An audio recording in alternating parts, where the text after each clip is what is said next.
நேற்று நாம் பார்த்த செய்தி உங்களுக்கு ஞாபகம் இருக்கும். கொஞ்சம் கூடுதல் வசனங்களை நீங்கள் கேட்கிறீர்கள். கொஞ்சம் கூடுதல் தான் வசனம் கேட்குறீங்க, வழக்கமாக கேட்குறத விட.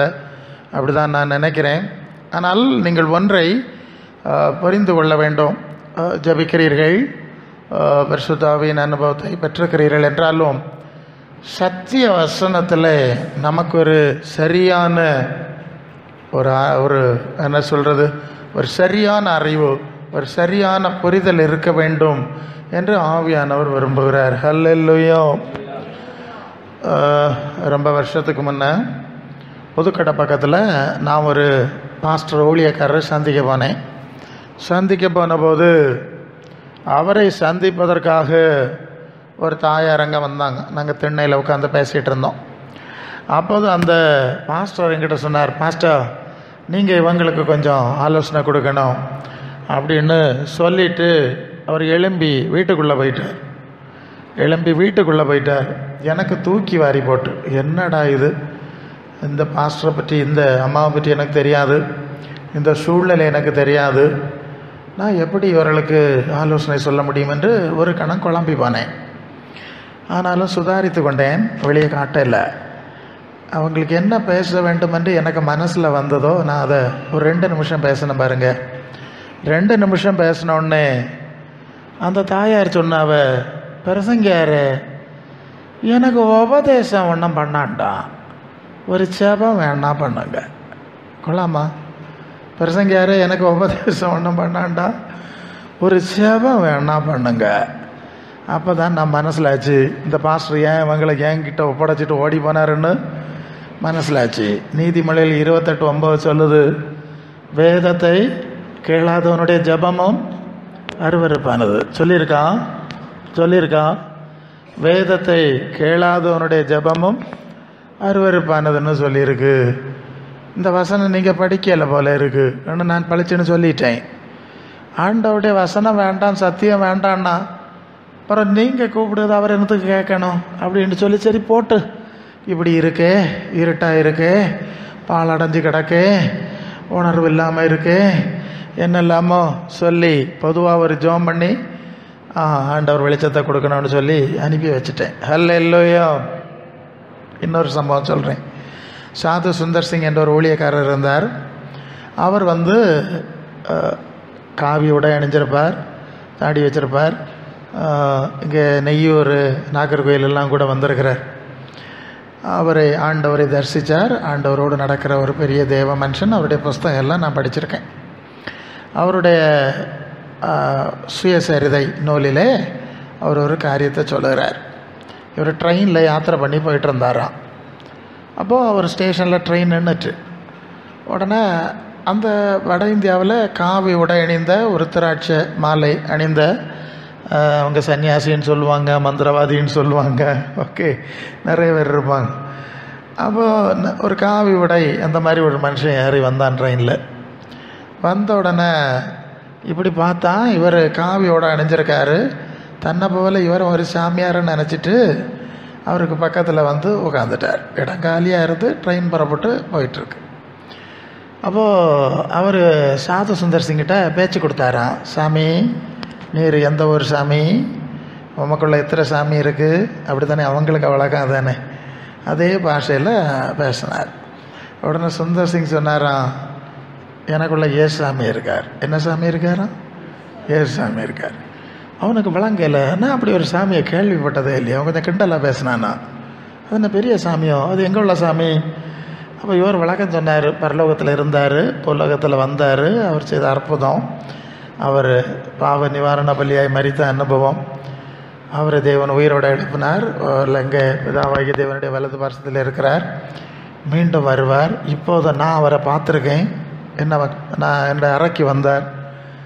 இதெல்லாம் கேட்டோன்னா அந்த மந்திரவாதிக்கு கொஞ்சம் எரிச்சல் வந்துட்டு, இது என்னது, நான் இப்படி ஒரு சாமியை கேட்டதே இல்லை, நம்ம விட பெரிய சாமியை வச்சுருக்கான் போல இருக்குது, இப்போ சொர்க்கத்துலேருந்து வந்த சாமின்னு சொல்லலாம் இவன்.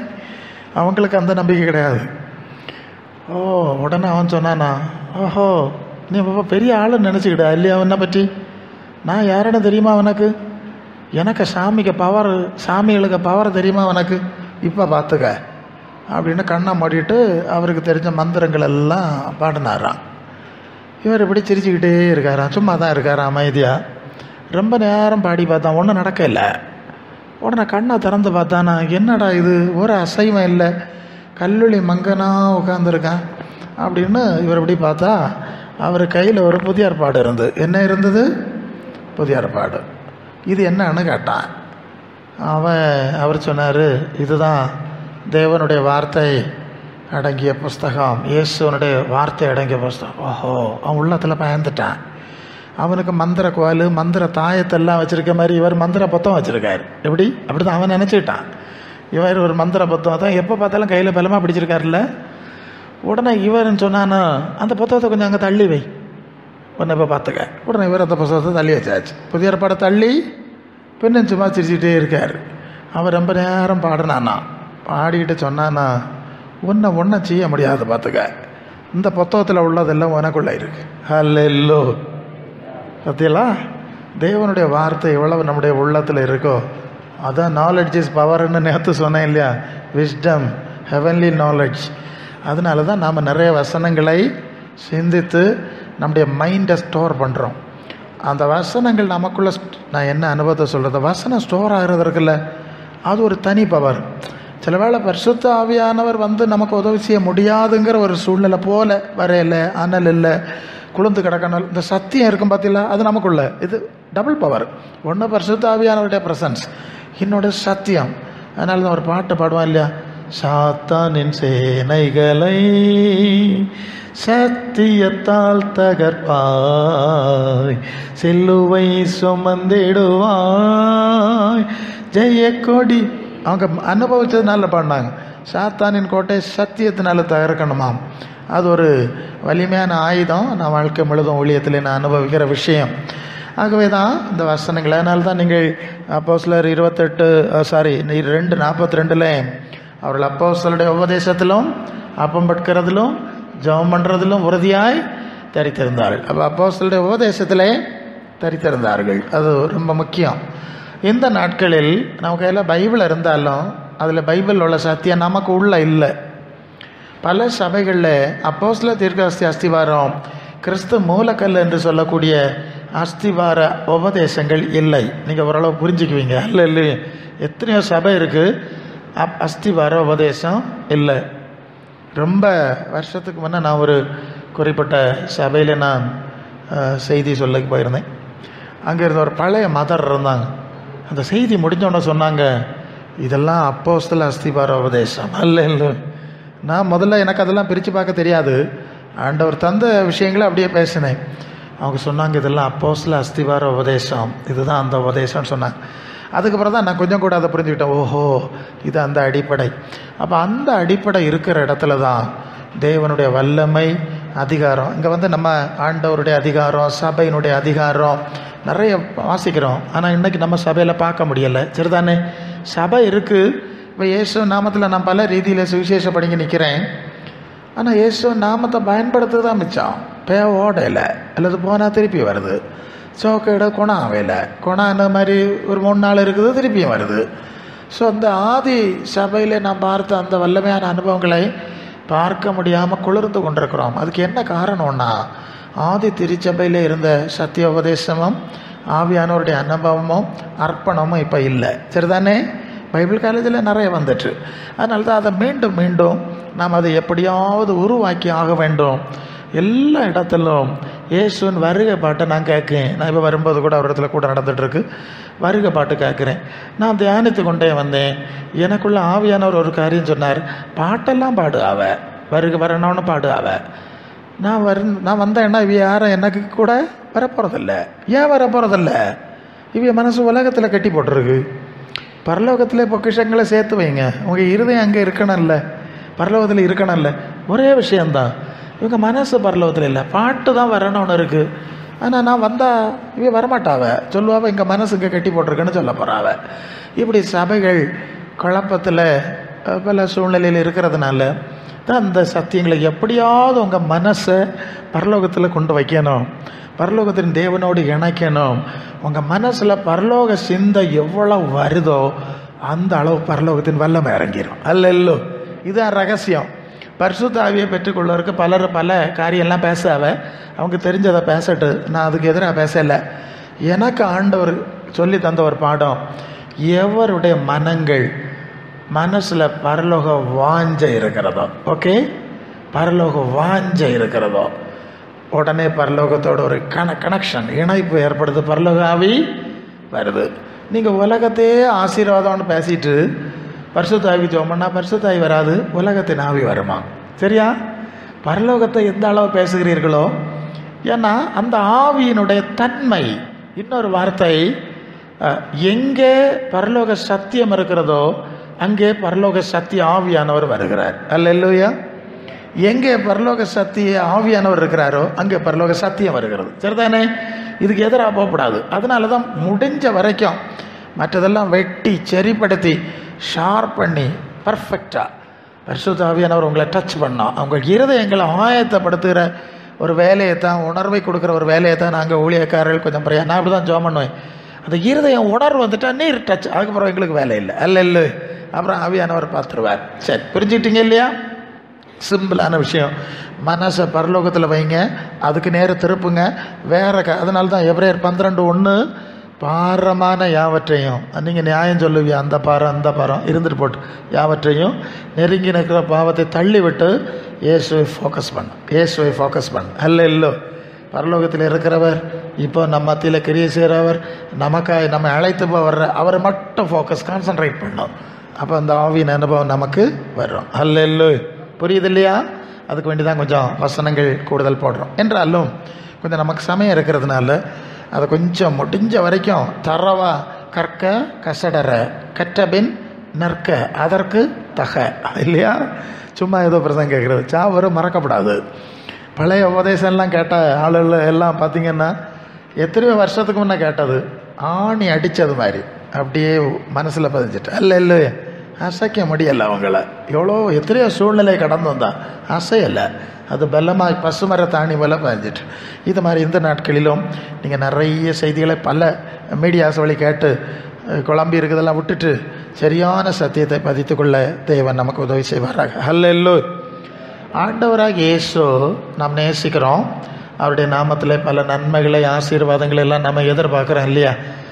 அப்போ ஆண்டவருடைய நாமத்தில் நாம் எதை எதிர்பார்க்க வேண்டும் என்றாலும், அவர் இருக்கிற இடத்துக்கு போனோம்னாலும் நமக்கு ஆண்டவரோட ஒரு உறவு ஐக்கியம் இருக்கணும். சரிதானே? அந்த உறவு ஐக்கியம் எப்படி வருகிறதுன்னா, நம்முடைய பிள்ளைகள் நாம் சொல்கிறத கேட்டு கீழ்ப்படிஞ்சு நடந்தால் நமக்கும் பிள்ளைகளுக்கு இடையில் ஒரு உறவு இருக்குது இல்லையா? அதுபோல தான் இயேசுவின் வார்த்தைகளை எந்த அளவு நீங்கள் மதிக்கிறீர்கள், கன்னம் பண்ணுகிறீர்கள், அதில் நடக்கிறீர்களோ அந்த அளவு அவரோடு ஒரு உறவு தானாகவே ஏற்படுது. அதில் இடையில் ஒரு புரோக்கர் தேவை கிடையாது. அதை தான் யோவான் 15:7 சொல்லுவார் இல்லையா? நீங்கள் என்னிலும் என் வார்த்தை உங்களில் நிலைத்திருந்தால் நீங்கள் வேண்டிக் கொள்வது உங்களுக்கு செய்யப்படும். அப்போ அந்த உறவு புரியுது இல்லையா? சரி, ஆகவே தான் இயேசு சொன்ன வார்த்தையை மையப்படுத்தி அதை நாம் ஆழமாய் சிந்திக்கிறோம். அப்போது கடந்த நாள் மார்க் 8:36-37 என்ன சொன்னார் ஆண்டவர்? மனுஷன் உலகம் முழுவதும் ஆதாயப்படுத்தி கொண்டாலும் தன் ஆத்துமாவை நஷ்டப்படுத்தின அவனுக்கு எந்த லாபமும் பிரயோஜனமும் இல்லை. அப்போ முதல் விஷயம், உலகம் முழுசும் அவன் அடைஞ்சிட்டாலும் அது அவனுக்கு பயனற்றது, அது அவனுக்கு நிலையானது அல்ல. அது அவனை விட்டு போகிறது, அவன் அவைகளை விட்டு போகிறான். இது முதலாவது நாம் புரிஞ்சுக்கிட்ட காரியம். இதுக்கு என்ன காரணம் என்று சொன்னால், உலகத்தை இப்படி பயனற்றதாய் போனதற்கு என்ன காரணம் என்று சொன்னால், அவன் தேவனுக்கு கீழ்ப்படியாத பாவத்தினால் வந்த சாபம். அதான் ஆதியாகமம் 3:16-19 எல்லாம் சாபத்துக்கு உள்ளாகிவிட்டது. முதல்ல 1:28 ஆசீர்வாதம், பிறகு சாபம். ஓகே, இந்த சாபத்துக்கு என்ன காரணம்னா கீழ்ப்படியாமை, தேவனுக்கு கீழ்ப்படியாமை. சரிதானே? ஒரு சின்ன திருப்பி பார்ப்போம். கீழ்ப்படியாமை, அவன் கீழ்ப்படிஞ்ச வரைக்கும் ஆசீர்வாதம், கீழ்ப்படியாமல் வந்த பிறகு மகிமை போச்சு, சகலமும் சாபமாயிட்டு. கீழ்ப்படியாமைக்கு என்ன காரணம்? பிசாசு. யார்? பிசாசனுடைய தந்திரம், சாத்தானுடைய தந்திரம். இப்படி தானே வந்தது. அந்த கேட்பார், நீ நான் புசிக்கக்கூடாதுன்னு சொன்ன கனியாக புசிச்சியான்னு கேட்டால் ஆதாம் என்ன சொன்னான் தெரியுமா? நான் இல்லை பார்த்துக்கிடான், எனக்கு கூட இருக்கிறதுக்கு ஒரு பொம்பளை தந்துரு இல்லையா, அந்த பொம்பளை ஆக்கம் அங்கே இருக்குது. சரியா சொன்னானா இல்லையா, அந்த ஏவாள் ஆக்கம்.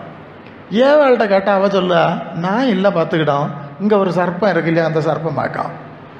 பற்றியெல்லாம் அப்போ சர்ப்பம் வந்து தந்திரமாக பேசி எல்லோரும் சேர்த்து தான் வச்சு சொல்லிட்டு போனது.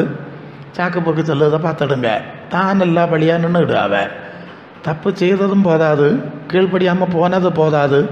ஆமாம், அப்படியெல்லாம் எழுதியிருக்கு இல்லையா, அந்த பழத்தை பார்த்து அது இப்படி இருக்கிறது, போர்வைக்கு இன்பமாக இருக்கிறது, அது நல்லா இருக்கும் போல இருக்கு, நல்லா சுற்றி வளைஞ்சு எல்லாம் எத்தனை நாள் நடந்தோம் நமக்கு தெரியாது. சரி, இது மாதிரி அந்த சாத்தானுடைய தந்திரத்தில் அவர்கள் வீழ்ந்து தேவனுக்கு கீழ்ப்படியாமல் சாத்தானுக்கு கீழ்ப்படி. இதுதான் அடிப்படை. இதுதான் நம்ம சிந்திக்க ஏற்கனவே நேற்று கடைசியில் அதெல்லாம் முடித்தோம். தேவனுக்கு கீழ்ப்படிவதா சாத்தானுக்கு கீழ்ப்படிவதா என்று சொல்லி ஒரு முக்கியமான கேள்வி இன்றைக்கும் நமக்கு முன்பாக இருக்கிறது. அல்ல புரிஞ்சிட்டிங்க இல்லையா? நிறைய வசனம் பார்த்தோம். அதுக்கு அடிப்படை ஆதாம் ஏவாள் தேவனுக்கு கீழ்ப்படியாதனால சாபம், மகிமை போச்சு, சாபம் வந்தது. காயின் தேவன் சொன்ன ஆலோசனை, நீ சரியானதை செஞ்சா அது அங்கீகரிக்கப்பட்டிருக்கும், நீ சரியானதை செய்யலை, இனி சரியானதை செய் சொல்லி கொடுத்தப்புறம் கேட்டு சரிப்படுத்தலை. அவன் காயினை அவன் கீழ்ப்படியாதபடினால கொலைகாரனாய் மாறினான். சரிதானே? அந்த கீழ்ப்படியாமையினுடைய விளைவு அது ஆதியாகமம் 6:5 எல்லா மனுஷருக்கு இருதய நினைவும் பொல்லாப்பு. என்ன காரணம்? கீழ்ப்படியாமையினுடைய தொடர்ச்சி. எல்லாரையும் அழிக்க வேண்டியதாகிவிட்டது. இஸ்ரவேலர்களுக்கு ஒரு ஆசீர்வாத வாக்குத்தத்தத்தை கொடுத்த போதிலும் அவர்களும் தேவனுக்கு கீழ்ப்படியவில்லை. சாசுக்கு பின்ன போனனால மீண்டும் அழிவு, சாபம். இப்படி தொடர்ந்து இந்த கீழ்ப்படியாமையினால விளைவு வந்து கொண்டே இருந்தது, இப்போதும் இருக்கிறது. அதுதான் பிரச்சனை. இப்போ நமக்கு முன்னே இருக்கிற கேள்வி, இப்போது சரி கடந்தெல்லாம் போட்டு, பழைய காலம் போட்டு, இப்போ இனி நாம் தேவனுக்கு கீழ்ப்படிவதா உலகத்துக்கு கீழ்ப்படிவதா? சரிதானே? அது அந்த வசனம் சொல்லுதில்ல, மற்ற 6ஆம் அதிகாரத்தில் 2 எஜமான்களுக்கு ஊழியம் செய்ய, நம்ம வாரத்தில் அப்படி போய் கண்டினியூ பண்ணலாம். 6ஆம் அதிகாரத்தில் 2 எஜமான்களுக்கு ஊழியம் செய்ய ஒருவனாலும் கூடாது. ஒருவனை 24 6:24 ஒருவனை பகத்து மற்றவனை. இங்கே பரலோகத்தின் தேவனும் இந்த உலகத்தின் தேவன், இந்த உலக பொருள்னு போட்டிருக்கு. அந்த உலக பொருள் தேவனுக்கும் உலக பொருளுக்கும் சேவை செய்ய முடியாது. 2 எஜமான். அந்த உலக பொருள்னா என்னன்னு கேட்டால், அது லூக்கா 4ஆம் அதிகாரம் 5ஆம் வசனத்தில் பிசாசு சொல்கிறேன், இந்த உலகம் முழுவதும் எனக்கு ஒப்புவிக்கப்பட்டிருக்கிறது. இங்கே உள்ள மகிமை மேன்மை எல்லாம் இப்போ எனக்கிட்ட இருக்குது. சரியா? இப்போ உலகம்னு சொல்லுது, உலக பொருள்னு சொல்லுது யாரை குறிக்கிறது? பிசாசை குறிக்கிறது. அப்போ பிசாசுக்கும் தேவனுக்கும் ஒரே நேரம் நாம் கீழ்ப்படிய முடியாது. ஏதாவது ஒரு பக்கத்தில் தான் கீழ்ப்படியணும். புரிஞ்சுதா உங்களுக்கு? புரிஞ்சுதா? உங்கள் மனசில் ஆமாண்டவரே நான் உமக்கு முழுசாக கீழ்ப்படுகிறேன்னா, இல்லை உலகத்துக்கு பாதி உமக்கு பாதியா? ஆத்திரம் வந்தவுடனே உமக்கிட்ட வருவேன், மற்ற நேரம் உலகத்துக்கு போவேன். அது நீங்கள் தான் முடிவெடுக்கணும். நீங்கள் பிரசங்கத்தை கேட்கும்போது உங்களுக்குள்ளே பேசிக்கிட்டே இருக்கணும், உங்கள் மனசாட்சி பேசணும். ஆண்டவர் கிட்ட ஒரு பொம்பளை கொண்டு வந்து பெரிய பாவியாக்கும், மோசையின் சட்டப்படி கல்லறியணும்னு சொல்லிட்டு நிற்காவ. ஆண்டவர் சொன்னார், உங்களில் யோக்கியமாறு ஒரு முதலாவது கல்லறின்னு சொல்லிட்டு குறிஞ்சிருந்துட்டார். அப்புறம் கொஞ்ச நேரம் கழிச்சு நம்ம பார்த்தா வருதுனே காணல. அந்த இடத்துல ஒரு வசனம் இருக்குது, அவர்கள் எல்லாரும் தங்கள் மனசாட்சியிலே கடிந்து கொள்ளப்பட்டு ஒவ்வொருவராய் போய்விட்டார்கள். சரிதானே? பார்த்தீங்களா? மனசாட்சியிலே கடிந்து கொள்ளப்பட்டார்கள்.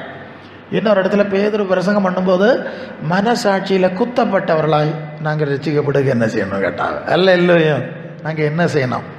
அப்போ மனசாட்சியில் ஒரு உணர்வு ஒரு உங்களுக்கு உண்டாகணும். பிரசங்கம் நடந்துக்கிட்டே இருக்கோம், உங்களுக்குள்ளே அது என்னென்ன பகுதியோ, ஓ ஆமாம் நான் ஆண்டவரோடு இருக்கிறேன்னா, நான் ஆண்டவருக்கு முழுசாக கீழ்ப்படுகிறதுனா 100%, இல்லை கொஞ்சமோ ஒரு 5% இருக்குமோ, 95% உலகத்துக்கு கீழ்ப்படிவேன், 5% ஆண்டவருக்கு கீழ்ப்படிவேன்.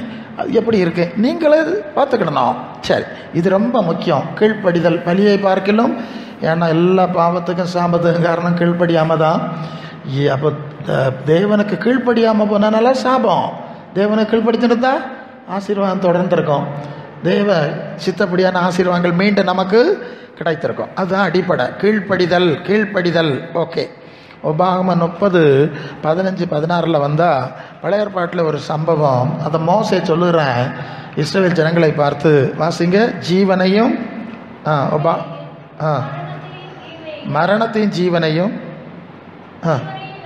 ஜீவன நன்மையையும் மரணத்தையும் ஜீவனையும் தீமையையும் முன்னே வைக்கிறேன் பெருகும்படிக்கு தேசத்திலே உன்னை ஆசீர்வதிக்கும்படி கர்த்தரில் அன்பு கூற வேண்டும், அவன் வழிகளில் நடக்கவும், கற்பனைகளையும் கட்டளைகளையும் நியாயங்களையும் கடைபிடிக்கவும்.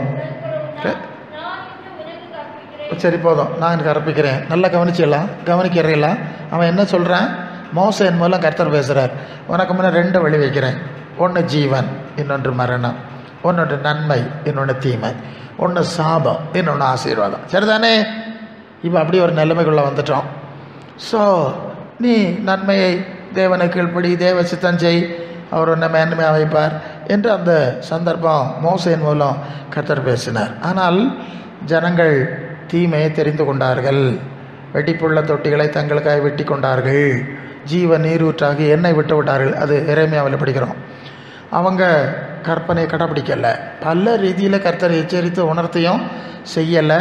10 முறை பரீட்சை பார்த்தாங்க, அழிக்கப்பட்டாங்க. அவருடைய வம்சத்தார் கானான் தேசத்துக்குள்ளே போனார்கள். அவர்களை கொடுமை செஞ்சார்கள். தீர்க்கதரிசிகளை கொண்டு எச்சரித்தார், எரேமியாவை கொண்டு எச்சரிக்கிறார். நீ தேவாலயத்தில் நின்று வாசலில் நில்லு, இந்த ஜனங்களுக்கு சொல்லு, மரியாதையாக இருங்க, குணப்படுங்க, நீதியில் நடவுங்க, ரத்தம் சிந்தாதுங்க, வழக்கெல்லாம் நியாயமாக தீருங்க, அப்போ தான் உங்களை இந்த இடத்துல வைப்பேன், இல்லைன்னா வைக்க மாட்டேன். எல்லாம் எச்சரிப்பு கொடுத்தாலும் எச்சரிப்பு கொடுத்த அந்த தீர்க்கதரிசிகளை அவர்கள் துன்புறுத்தினார்களே தவிர அந்த எச்சரிப்பின் சத்தத்துக்கு அவர்கள் செவி கொடுக்கவில்லை. நீங்கள் எரேமியா 7ஆம் அதிகாரத்தில் 1 போனால் சொல்லுவார், 2ஆம் வசனத்தில், நீ கர்த்தருடைய ஆலயத்தின் வாசலிலே நின்று பேச வேண்டும். அல்லேலூயா. அப்போ இதெல்லாம் செஞ்சோம். அவர்கள் அதை அசட்டை பண்ணி அப்போது தேசம் அந்நியருக்கு கையில் கொடுக்கப்பட்டது, எருசலேம் உடைக்கப்பட்டது. இன்னும் வரைக்கும் அவர்களுக்கு பல ரீதியில் சமாதானமாக இல்லாமல் இருந்து கொண்டிருக்கிறதை நாம் பார்க்கிறோம். அல்லேலூயா. இது எப்படி நமக்கு அந்த இஸ்ரவேலர்களுக்கு நடந்த காரியமானாலும் சரிதான். அது நோவா காலத்து பேரழிவு, சோதோம் குமார் அவனுடைய அழிவு, இஸ்ரவேலருக்கு நடந்த காரியம். அதை பற்றி ஒரு வசனம் எபிரேயரில் வாசிப்போம். இவைகளெல்லாம் நமக்கு திருஷ்டாந்தமாய் வைக்கப்பட்டுள்ளது. சரிதானே? திருஷ்டாந்தம்னா என்னது? எச்சரிக்கை பலகை. பாத்தியா, அண்ணன் கர்த்தருக்கு கீழ்ப்படியாதவர்களுக்கு என்ன நடந்து பார்த்தியா? சோதோம் குமாரா, இன்றைக்கும் சோதோம் குமாரா பட்டணம் சாம்பலாக கிடக்கு, நீங்கள் போனால் பார்க்கலாம். ஓகே, நோவா காலத்தில் நடந்தது என்னது? இஸ்ரவேலர்களுக்கு தேவாலயம் இன்னைக்கு இடித்து போட்டிருக்கு. ஏன் இடித்து போட்டிருக்கு? ஒரு நல்ல சாட்சி உங்களுக்கு அதை முன்னால் வர்றதை சொல்லுகிறேன். அப்போ முதலாவது தேவாலயத்தை இடித்தார்கள். நேபுகாத்நேச்சர் வந்து இடிச்சிட்டான். அது எரேமியா 52ஆம் அதிகாரத்தில் 12 வசனத்தில் நாம் படிக்கிறோம். அதுக்கு பிறகு ஒரு சின்ன ஆலயத்தை கட்டி வைத்திருந்தார்கள். அதுவும் பல கஷ்டத்துக்குள்ளாக இருந்து, அப்புறம் இயேசுநாதர் வந்த காலத்தில் இந்த ஏரோது மன்னன் அந்த யூதர்களை அரசியல் ரீதியாக திருப்திப்படுத்துறதுக்கு கொஞ்சம் போல் இருந்த சின்ன ஆலயத்தை பழுது பார்த்து கட்டி வச்சுருந்தானாம். அப்போ தான் இயேசுநாதர் அந்த ஆலயத்தில் 2 பிரசங்கித்தார். பிறகு இயேசுவை இவர்கள் புறக்கணிச்சிட்டாங்க. அப்போ ஆண்டவர் சொன்னார், எருசலேமை பார்த்து கண்ணீர் விட்டு அழுதார். நேற்று அதை பார்த்தோம் இல்லையா? இந்த நாளிலாவது உன் சமாதானத்துக்கு ஏற்ற விலை அறிந்திருந்தால் நல்லமா இருக்கும்னு சொன்னார். உன்னை சத்துருக்கள் சூழ்ந்து கொள்வார்களே, உன்னை இடித்து போடுவார்களே, எல்லாம் வசனங்கள் தான். எல்லாம் எடுத்தால் நேரம் போயிடும். அப்படியே சொன்னார்.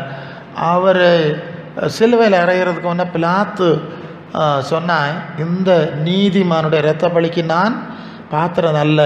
இவன் நீதிமான். ஒரு பெரிய சுப்ரீம் கோர்ட் தீர்ப்பு சொல்லுது, இவன் நீதிமான், இவனிடத்தில் ஒரு குற்றம் காணலை.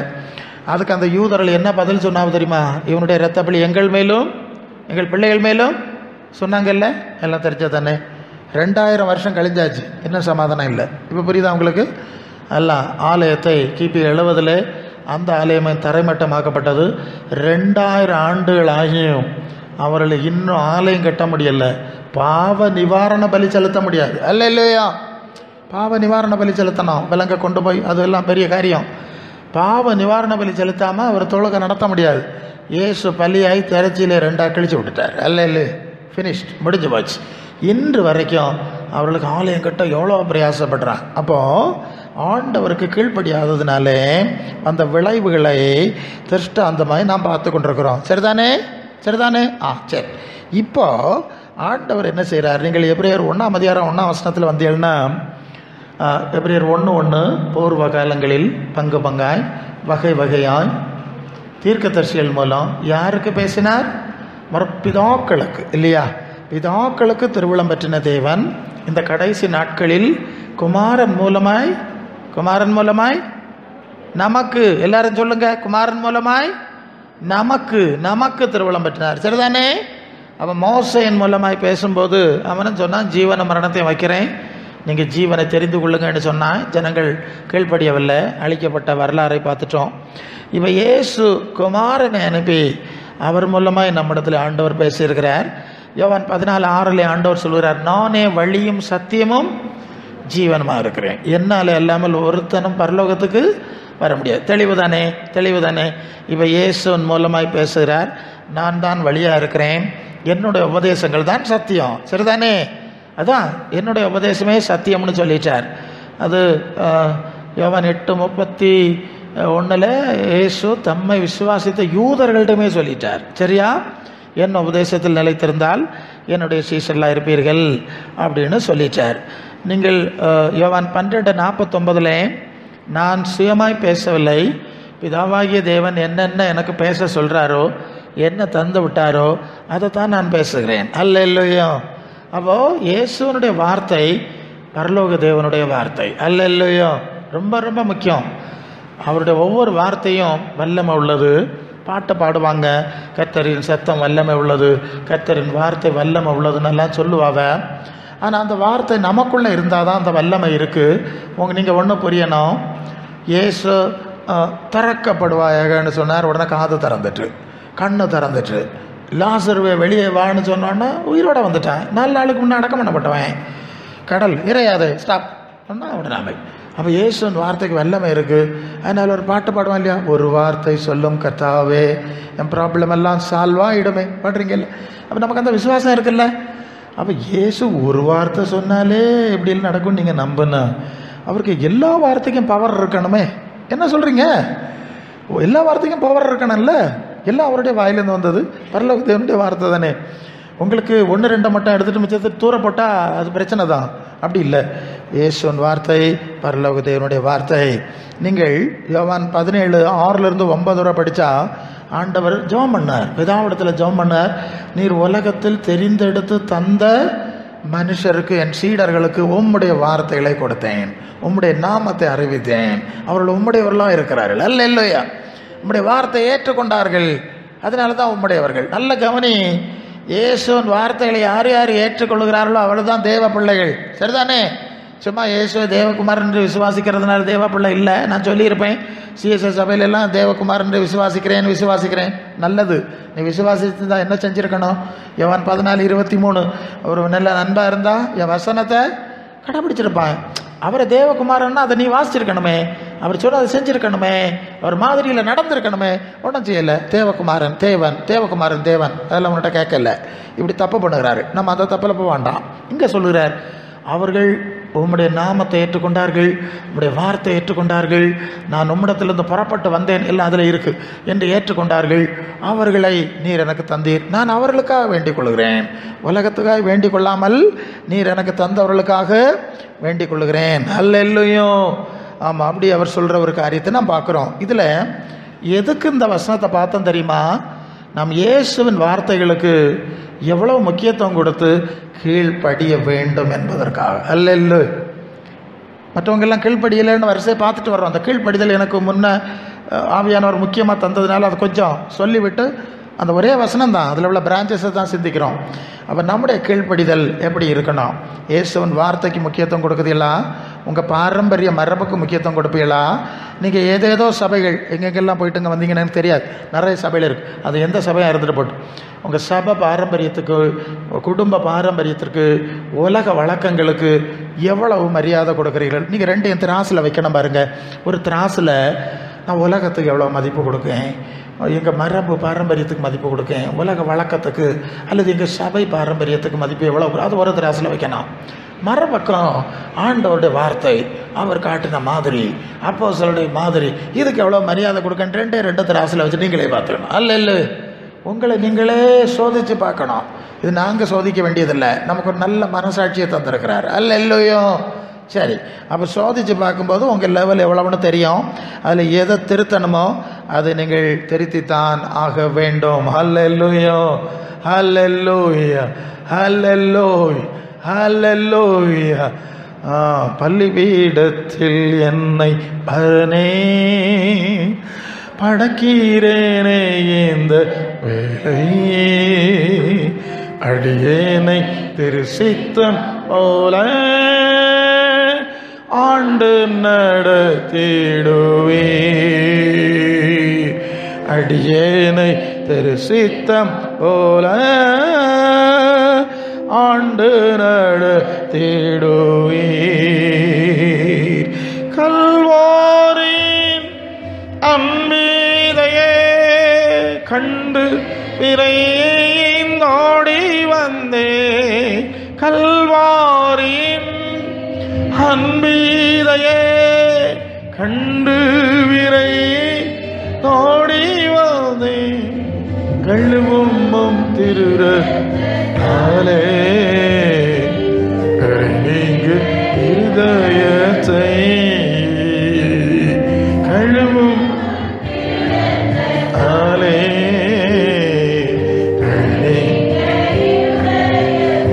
ஹல்லேலூயா, ஹல்லேலூயா. இயேசுவின் சீஷர்கள் அவரை பின்பற்றின நிறைய பேர் பின்பற்றினாங்க. சில உபதேசம் கொஞ்சம் கடினமாக இருந்தது அப்படின்னு நினச்சி அநேகர் அவரை விட்டு பின்வாங்கி போனார்களாம். அது நீங்கள் யோவான் 6ஆம் அதிகாரத்தில் 66 69 வரை உள்ள வசனத்தில் வாசிக்கிறோம். அப்போ ஆண்டவர் திரும்பி பார்க்குறார். பார்த்து அநேகரை காண இல்லையே. அப்போது கேட்குறார், நீங்களும் போய்விட மனசாக இருக்கிறீர்களா? என்ன கேட்குறாரு? நீங்களும் போய்விட. அதுக்கு பேதுரு சொன்ன வார்த்தை, யாரிடத்தில் போவோம்? நித்திய ஜீவ வசனங்கள் உம்மிடத்திலே உண்டு. அப்போ நித்திய ஜீவனுக்கு போகிறக்குள்ள வசனம் இயேசுவிட்ட மட்டும்தான் உண்டு. அதில் யோவான் 10:10, நானோ திருடவும் கொல்லவும் அழிக்கவும் வருகிறான், நானோ அவளுக்கு ஜீவன் உண்டாயிருக்கவும் அது பரிபூர்ணப்படவும் வந்தேன். அப்போது உலகத்தில் இருக்கும்போதே ஆண்டவருடைய வார்த்தை ஜீவனை கொடுத்துருதா இல்லையா? லாசர்வே கம் அவுட், வெளியே வா. 4 நாளுக்கு முன்னே அடக்கம் பண்ணப்பட்டவன் உயிரோட வர்றான். கொடுத்துட்டா, ஜீவனை கொடுத்துட்டா. தலித்தா பூமி சிறுவண்ணை இழந்துரு கூப்பிட்டாரா இல்லையா? எத்தனை பேர் கூப்பிட்டு பார்த்தாவளோன்னு தெரியாது. அது இன்னொரு பக்கம். பாப்பாவை சில சந்தர்ப்பத்தில் சிலெல்லாம் தட்டி பிள்ளை என்ன பிள்ளைன்னாலும் எழும்பாது. இல்லை ஆண்டவர் வந்து சிறுபிள்ளை எலும்பு பிடிச்சி போச்சு. அப்போ ஆண்டவருடைய வார்த்தைக்கு ஒரு வித்தியாசம் இருக்குல்ல. அப்போ உலகத்தில் உள்ள ஜீவன் விஷயத்தில் இறையாதே அமைதலாயிரு. கடல் இறையாதே அமைதல். Okay, stop.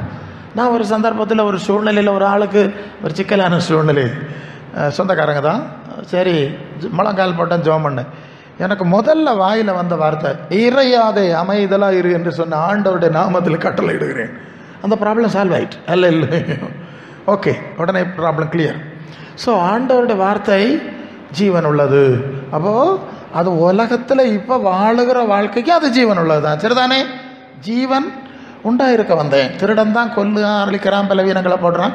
நான் சொன்னேன் ஓகே, ஜீவன். அடுத்த வார்த்தை என்னது? பரிபூர்ண ஜீவன். நல்ல ஜீவன், நித்திய ஜீவன். இங்கே பேதர் சொல்லுகிற ஜீவனை நாங்கள் பார்த்துட்டோம், கூட இருந்து பார்த்தது தானே, லாசர் எழுப்பினதெல்லாம் பார்த்தது தானே, இந்த ஜீவனையும் பார்த்தோம். ஆனால் இது இந்த ஜீவன் கிடையாது, இது நித்திய ஜீவனை கொடுக்குற வார்த்தை. அல்லோ அவன் சொல்கிறான், நான் யார் இடத்துல போகிறதுக்கு? வேற எங்கேயும் இந்த வார்த்தையை கேட்க முடியுமா? இந்த ஜீவனுக்குள்ள வார்த்தையும் இல்லை, நித்திய ஜீவனுக்குள்ள வார்த்தையும் இல்லை என்று சொல்வதை பார்க்குறோம். ஆகவே அந்த இயேசுவின் வார்த்தை உபதேசம் எவ்வளோ முக்கியம் என்பதை நீங்கள் புரிந்து அதிலே பலமாய் உறுதியாக இருக்கணும். இப்போது அந்த கீழ்ப்படியாமையின் காரியங்களை தான் பார்த்துட்டு வர்றோம். கீழ்ப்படிய வேண்டும், ஆண்டவருக்கு கீழ்ப்படியணும், எவ்வளவு முக்கியத்துவங்கிறத உணர்றதுக்கு நான் இதை சொல்லி கொண்டு வந்தேன். யூதா 1ஆம் அதிகாரத்தில் 10 நீங்கள் 13 வரை படிச்சுக்கிட்டா யூதா நிருபம், அது முதல்ல ஒரு அதிகாரம் தானே இருக்குது. 10 13 வரை படித்தா என்ன படிக்கிறீங்க? படிங்க. இவர்கள் தங்களுக்கு தெரியாதவளை தூஷிக்குது, புத்தி இல்லாத மிருக ஜீவன்களைப் போல சுவாபப்படி தங்களுக்கு தெரிந்திருக்கிறவர்களாலே தங்களை கெடுத்துக் கொள்கிறார்கள். ஐயோ, அந்த வார்த்தையை பாரு. இவர்கள் காயினுடைய வழியில் நடந்து பிழையாம் கூலிக்கு விரைந்தோடின பாவத்தை செய்து கோரா எதிர்த்து பேசின பாவத்துக்கு உட்பட்டு கெட்டு போனார். சரி, போதும். இது புதிய ஏற்பாட்டு அப்போஸ்தலர் யூதா எழுதக்கூடிய ஒரு செய்தி. ஆதியிலே காயின் கீழ்ப்படியாமல் போய் கொலைகாரனாக மாறிட்டாங்கிறத நம்ம பார்த்துட்டோம். அதே காயினுடைய வழியிலே செல்லக்கூடிய மனிதர்கள் இப்பமா இருக்கிறாங்க. ஏன்னா அந்த பகுதி படித்தா அவங்கள அன்பின் விருந்துகளில் கரைகளாக இருந்து அப்படின்னு எல்லாம் வரும். சரியா? சபையில் உள்ள விசுவாசிகளை பேச அந்த காயினுடைய வழியிலே கீழ்ப்படியாத வழியிலே நடக்கிறவர்கள் இன்னும் இருக்கிறார்கள்.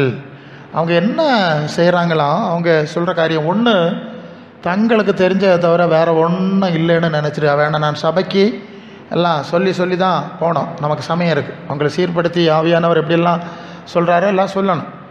அப்போ எங்களுக்கு எல்லாம் தெரியும், எங்களுக்கு வேறு ஒன்றும் பேசாண்டா, எங்களை மிஞ்சின ஆள் கிடையாது.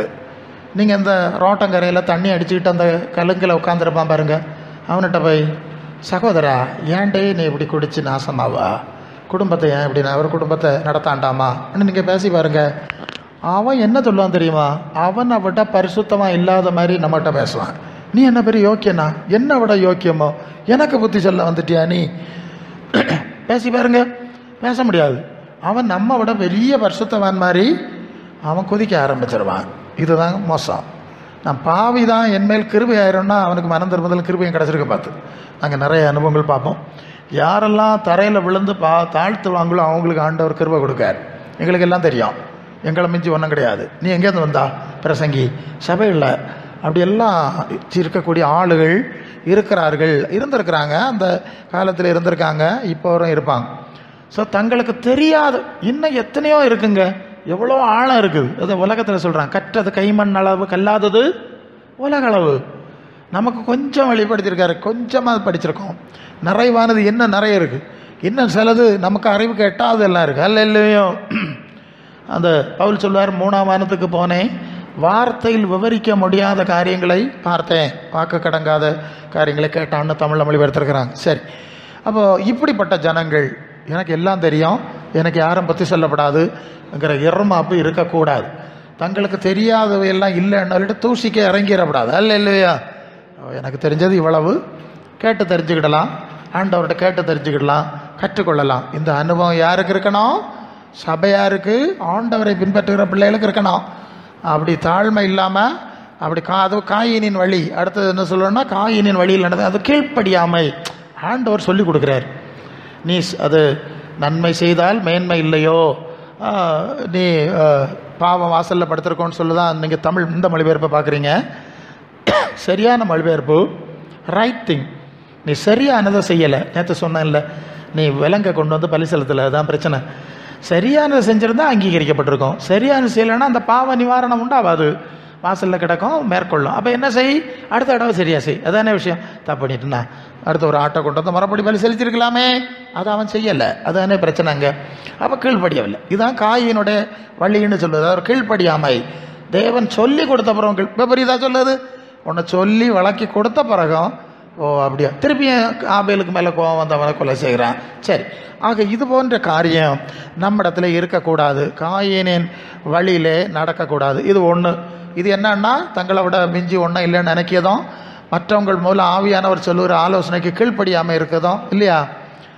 நான் நேற்று தான் சொன்னேன் இல்லையா, என்னோட வயசில் ரொம்ப பெரிய ஒரு ஊழியக்காரர் சொன்னார், நான் போயிருக்கேன். அவர் சொல்லுவார், அவரை சொல்லுவார், நான் ரொம்ப ஜூனியர், நான் வயசில் பெரியவன், ஆனால் ஆவிக்குரிய அறிவில் அனுபவத்திலும் குறைஞ்சவன், இன்னும் நிறைய நான் படிக்கணும், அதனால தான் கொஞ்சம் அந்த அழைப்புள்ள ஆளுகளை நான் அடிக்கடி கூப்பிடுகிறேன்னு என்னை அறிமுகப்படுத்தினார். அல்ல இல்லையா? ஸோ அப்போது தெரியாட்டா என்ன செய்யணும்? பாஸ்டர் இது பற்றி என்ன இப்படி இருக்குது இல்லையா, கேட்டு தெரிஞ்சுக்கிடுங்க, ஆண்டவர்கிட்ட ஜெபம் பண்ணுங்க, ஆண்டவர் கட்டு தருவார். அதை விட்டுக்கிட்டு இந்த காயினுக்கு வழியில் நாம் நடக்கக்கூடாது. அதில் இன்னொரு வார்த்தையை பார்க்குறோம்ல, கோரா எதிர்த்து நின்றப்பா, அந்த கோரான்னு போட்டிருக்கு, அங்கே அந்த இடத்துல கோரான்னு போட்டிருக்கு. அது சரியாக மொழிபெயர்க்கு அது சொல்லணும்னா கோராகு. என்னது? கோராகு எதிர்த்து நின்றான். அது பைபிளில் இருக்குது பாருங்க.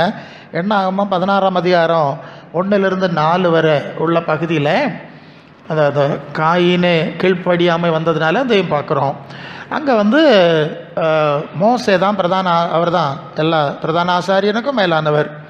அவர் தேவனோட பேசிகிட்டு இருக்கிறார். அவர் தான் அந்த ஜனங்களை சொல்லி இன்னென்ன மரிசியம் நடத்தி கொண்டிருக்கிறார். இப்போ இந்த மோசேக்கு எதிராக ஒரு கூட்டம், சரியா, அவங்கள லேவி கோத்திரத்தை சேர்ந்தவங்க தான். கோராகு, தாத்தான், அபிரான் எல்லாம் பேர் அங்கே இருக்கு.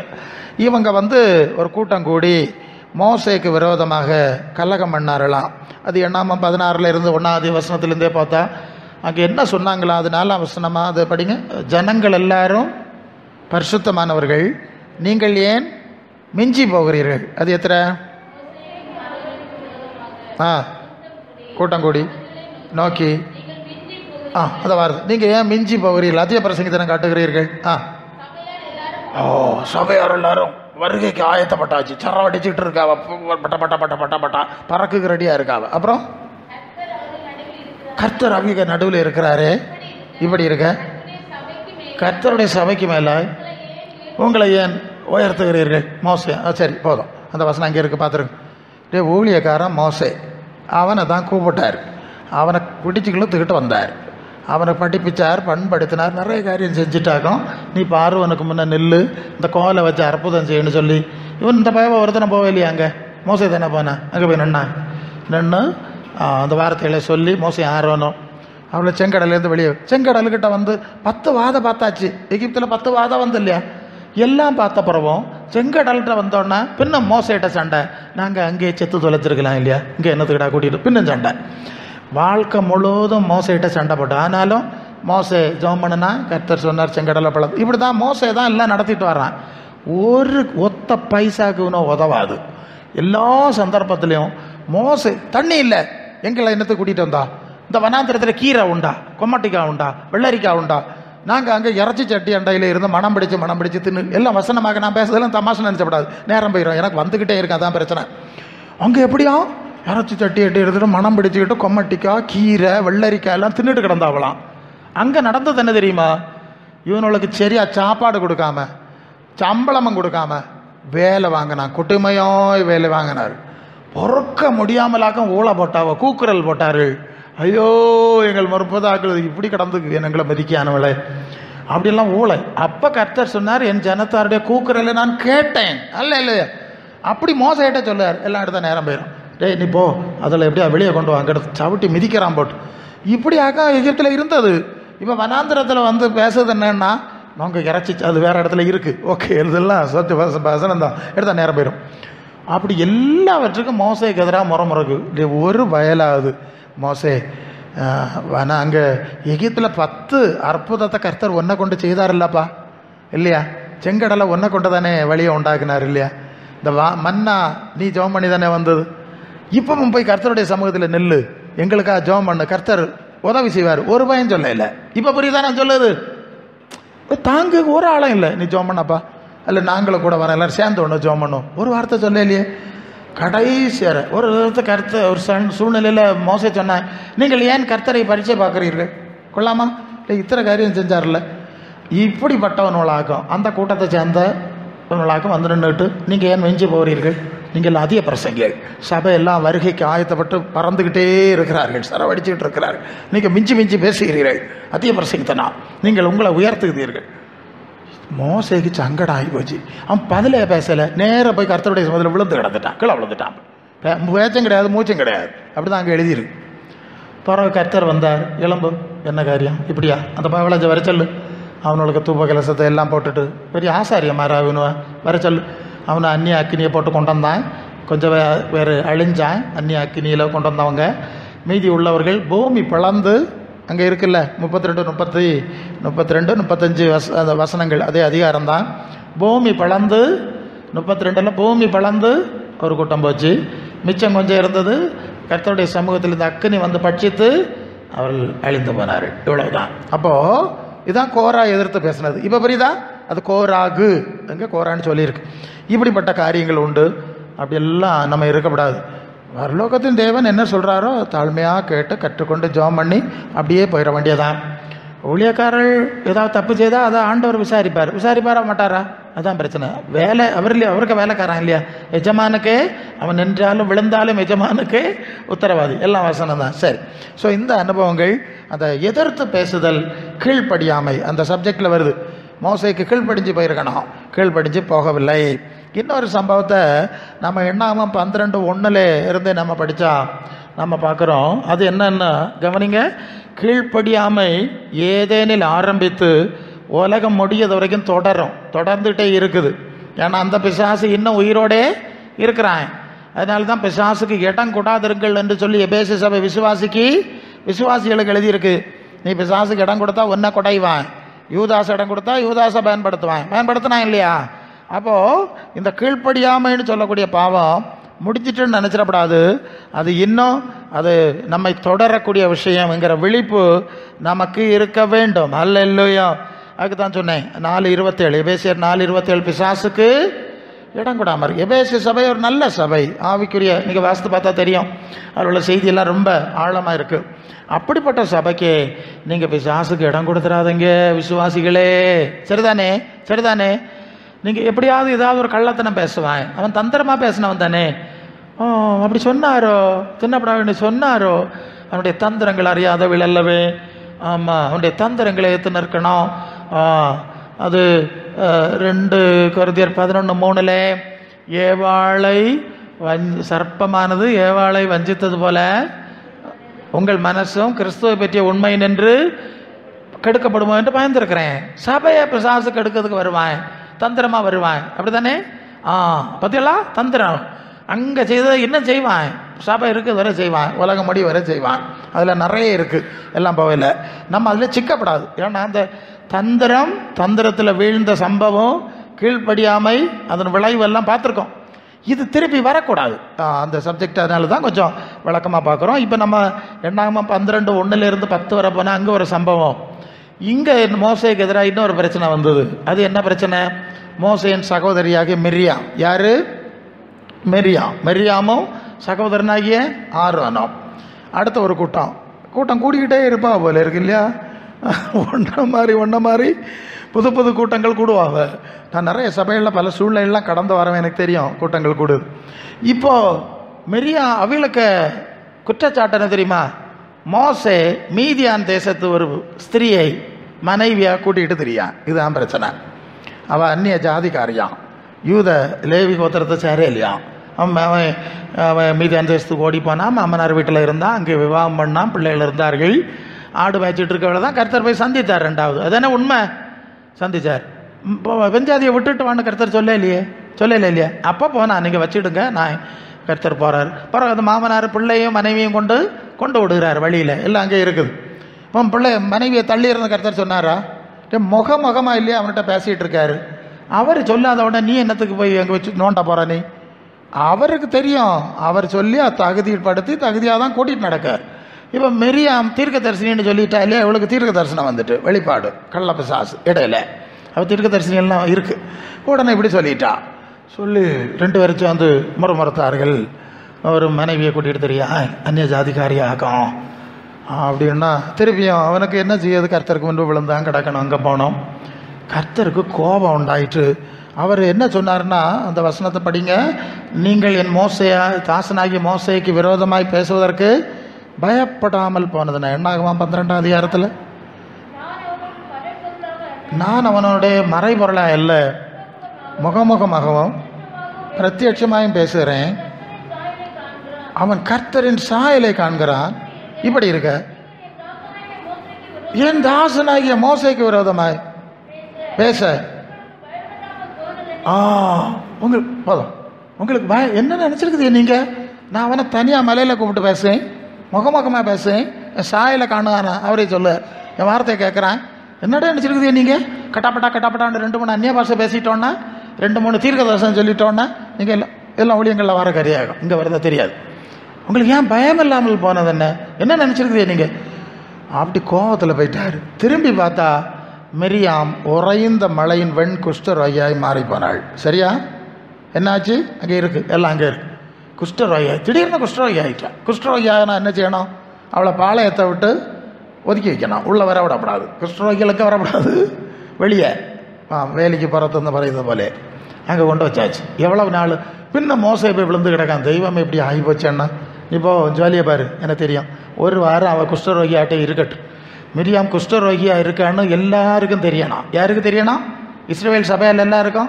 ஏண்டே அதாவது புறப்படையில் அந்த 7 நாளும் பாளையம் அந்த அவங்களுக்கு பாளையம் புறப்படாமல் நிறுத்தி வச்சுருக்கு. ஏன் நிறுத்தி வச்சுருக்குன்னு கேட்டால், அது நம்ம சகோதரி ஊழியக்காரி தீர்க்கதரிசனிக்கு குஷ்டரோகமா கொள்ளாமல் 7 நாள் 1 வாரம் எல்லாரும் பேசாவ அந்த குஷ்டரோகமாக பிடிச்சிருக்கான், ஒதுக்கி போட்டிருக்கான், அங்கே ஒரு ஓலைக்கடுவில் போட்டிருக்கான். இனி அடுத்த பதில் வார தூரம் நம்ம இனி போகண்டாமா.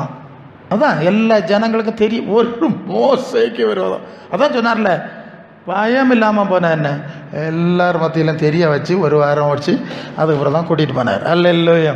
இது என்னது? கீழ்ப்படியாமை அசட்டை பண்ணுதல். அல்லேலூயா. கர்த்தருக்கு கீழ்ப்படியணும், ஊழியக்காரர்களும் கீழ்ப்படியணும். நம்ம அதை பார்க்கணும், அந்த கீழ்ப்படிதலின் அடிப்படை. ஏன்னா ஏதேனில் வந்த முதல் பாவம் இல்லையா, அதை நம்ம ஈஸியாக விட்டுற முடியாது இல்லையா, அதை படிக்கணும். சரி, அதனால் புதிய ஏற்பாட்டில் வரும்போது கவனிக்கிறீங்களா? புதிய ஏற்பாட்டில் வரும்போது ஆண்டவர் மிகச்சரியாக ஒரு ஏற்பாடை செய்தார். 12 அப்போஸ்தலரை தெரிஞ்செடுத்தார் இல்லையா, 12 அப்போஸ்தலரை தெரிஞ்செடுத்தார். அதில் பெரும்பாலானவர்கள் திருமணம் ஆனவர்கள். எப்படி? இயேசுனுடைய சீஷர்கள் பெரும்பாலானவர்கள் திருமணம் ஆனவர்கள். அந்த வசனத்தை படிக்கலாமா? அது 1 கொரிந்தியர் 9:5. 1 கொரிந்தியர் 9:5 படிங்க. பவுல் சொல்கிறார், மற்ற அப்போஸ்தலர்களும் கர்த்தருடைய சகோதரர் யாக்கோபும் கேபாவாகிய பேதுருவும் செய்கிறது போல மனைவியாகிய ஒரு சகோதரியை கூட்டிக் கொண்டு தெரிய எங்களுக்கு அதிகாரம் இல்லையா? சரிதானே? அப்போ அப்போஸ்தலனாகிய பவுல் சொல்வார், எனக்கு திருமணமாகி மனைவியை ஊழியத்தை கூட்டிட்டு போகிறதுக்கு அதிகாரம் இருக்கிறது. பர்னபாவுக்கும் திருமணமாகி ஒரு மனைவியை ஊழியத்தில் கூட்டிகிட்டு போகிறதுக்கு அதிகாரம் இருக்கிறது. பேதுருவுக்கு அதிகாரம் இருக்குது. மற்ற அப்போஸ்தலர் இந்த கேபான்னு சொன்னால் பேதுருவை குறிக்கிற வார்த்தை. நீங்கள் அது கேபாங்கிற வார்த்தையை நீங்கள் பார்த்தீங்கன்னா அது யோவான் 1:42 அந்த வசனத்தை படிங்க. 1:42 சரிதானான்னு பாருங்கள். யோவான் 1:42 படிங்க. பின்பு அவனை இயேசு இடத்தில் கூட்டிக் கொண்டு வந்தார்கள். இயேசு அவனை பார்த்து, நீ யோனாவின் மகனாகிய சீமோன் அல்லவா, நீ கேபா எனப்படுவாய் என்றார். கேபா என்பதுக்கு பேதுரு என்ற அர்த்தமா. கவனிக்கிறீங்களா? கவனிங்க. ஏன்னா அந்த சபையை பரிசுத்தப்படுத்தினாங்க, அதை ஸ்திரப்படுத்தினாங்க, அதை கரை திரையற்ற நிலைமைக்கு கொண்டு போனால் எங்களுக்கு நிறைய வேலை செய்யணும். புரியுது இல்லையா? ஓகே, அது புரியணும். அப்போ கேபான்னா பேதுரு. பேதுரு ஊழியத்தில் தன் மனைவியை அழைத்து கொண்டு போனார், யாக்கோபு அழைத்து கொண்டு போனார், மற்ற அப்போஸ்தலர்களும் போனார்கள். எங்களுக்கு அதிகாரம் இருக்குது, ஆனால் நாங்கள் திருமணம் செய்யவில்லை. அது தனி இஷ்யூ. இங்கே என்ன கவனிக்கணும்னா, அப்போது இந்த மோசைக்கு பிரச்சனை வந்த மாதிரி வந்துடப்படாது என்கிறதுனால ஆண்டவர் ஆவியானவருடைய, ஏன்னா முதல் பழையற்பாட்டு முதல் ஊழியக்காரன் மோசே, அவன் குடும்பஸ்தன், மனைவி உடையவன். முதலாவது எடுத்துக்கொள்ளப்பட்டது யார்? ஏனோக்கு. ஏனோக்கு தேவனோடு சஞ்சரித்து கொண்டிருந்து குமாரரையும் குமாரத்திகளையும் பெற்றான். எழுதியிருக்கா இந்த வசனம்? அப்படியே இருக்குல்ல அங்கே ஆதியாமம். நான் வர்றதை சொல்கிறேன், சந்தேகம் இருந்ததுன்னா தீர்த்தரலாம் பரவ. அப்போ முதலாவது எடுத்துக்கொள்ளப்பட்ட மனிதன் ஏனோக்கு, குடும்பஸ்தன், பிள்ளைகளும் குட்டியும் உள்ளவன். முதலாவது தேவனுடைய சபையினுடைய தலைமை மேய்ப்பர் அப்போஸ்தலருக்கு ஒப்பானவர் மோசே, மனைவியும் 2 பிள்ளைகளும் ஆண் பிள்ளைகள் இருந்தாங்க இல்லையா, அங்கே இருக்கிறது. சரி, புதிய ஏற்பாட்டில் வரும்போது புதிய ஏற்பாட்டின் சபையை நிர்வகிப்பதற்கு ஆண்டவர், நீ கேபாவாக இருக்கிறாய், இந்த கல்லின் மேல் என் சபையை கட்டுவேன், பாதாளத்தின் வாசல்கள் மேற்கொள்வதில்லை. அப்போ இப்போ பேதுரு தானே முதல் பிரசங்கம் பண்ணினார். பேதுரு மூலம் தானே 3000 பேர் கொணப்பட்டாங்க. முதல் ஞானஸ்நானம் பேதுரு தானே கொடுத்தார். ஓகே, அப்போ அந்த பேதுருவை குடும்பஸ்தர் மனைவி உடையவராக இருந்தார் என்கிற காரியத்தை நாம் அங்கே பார்க்குறோம்.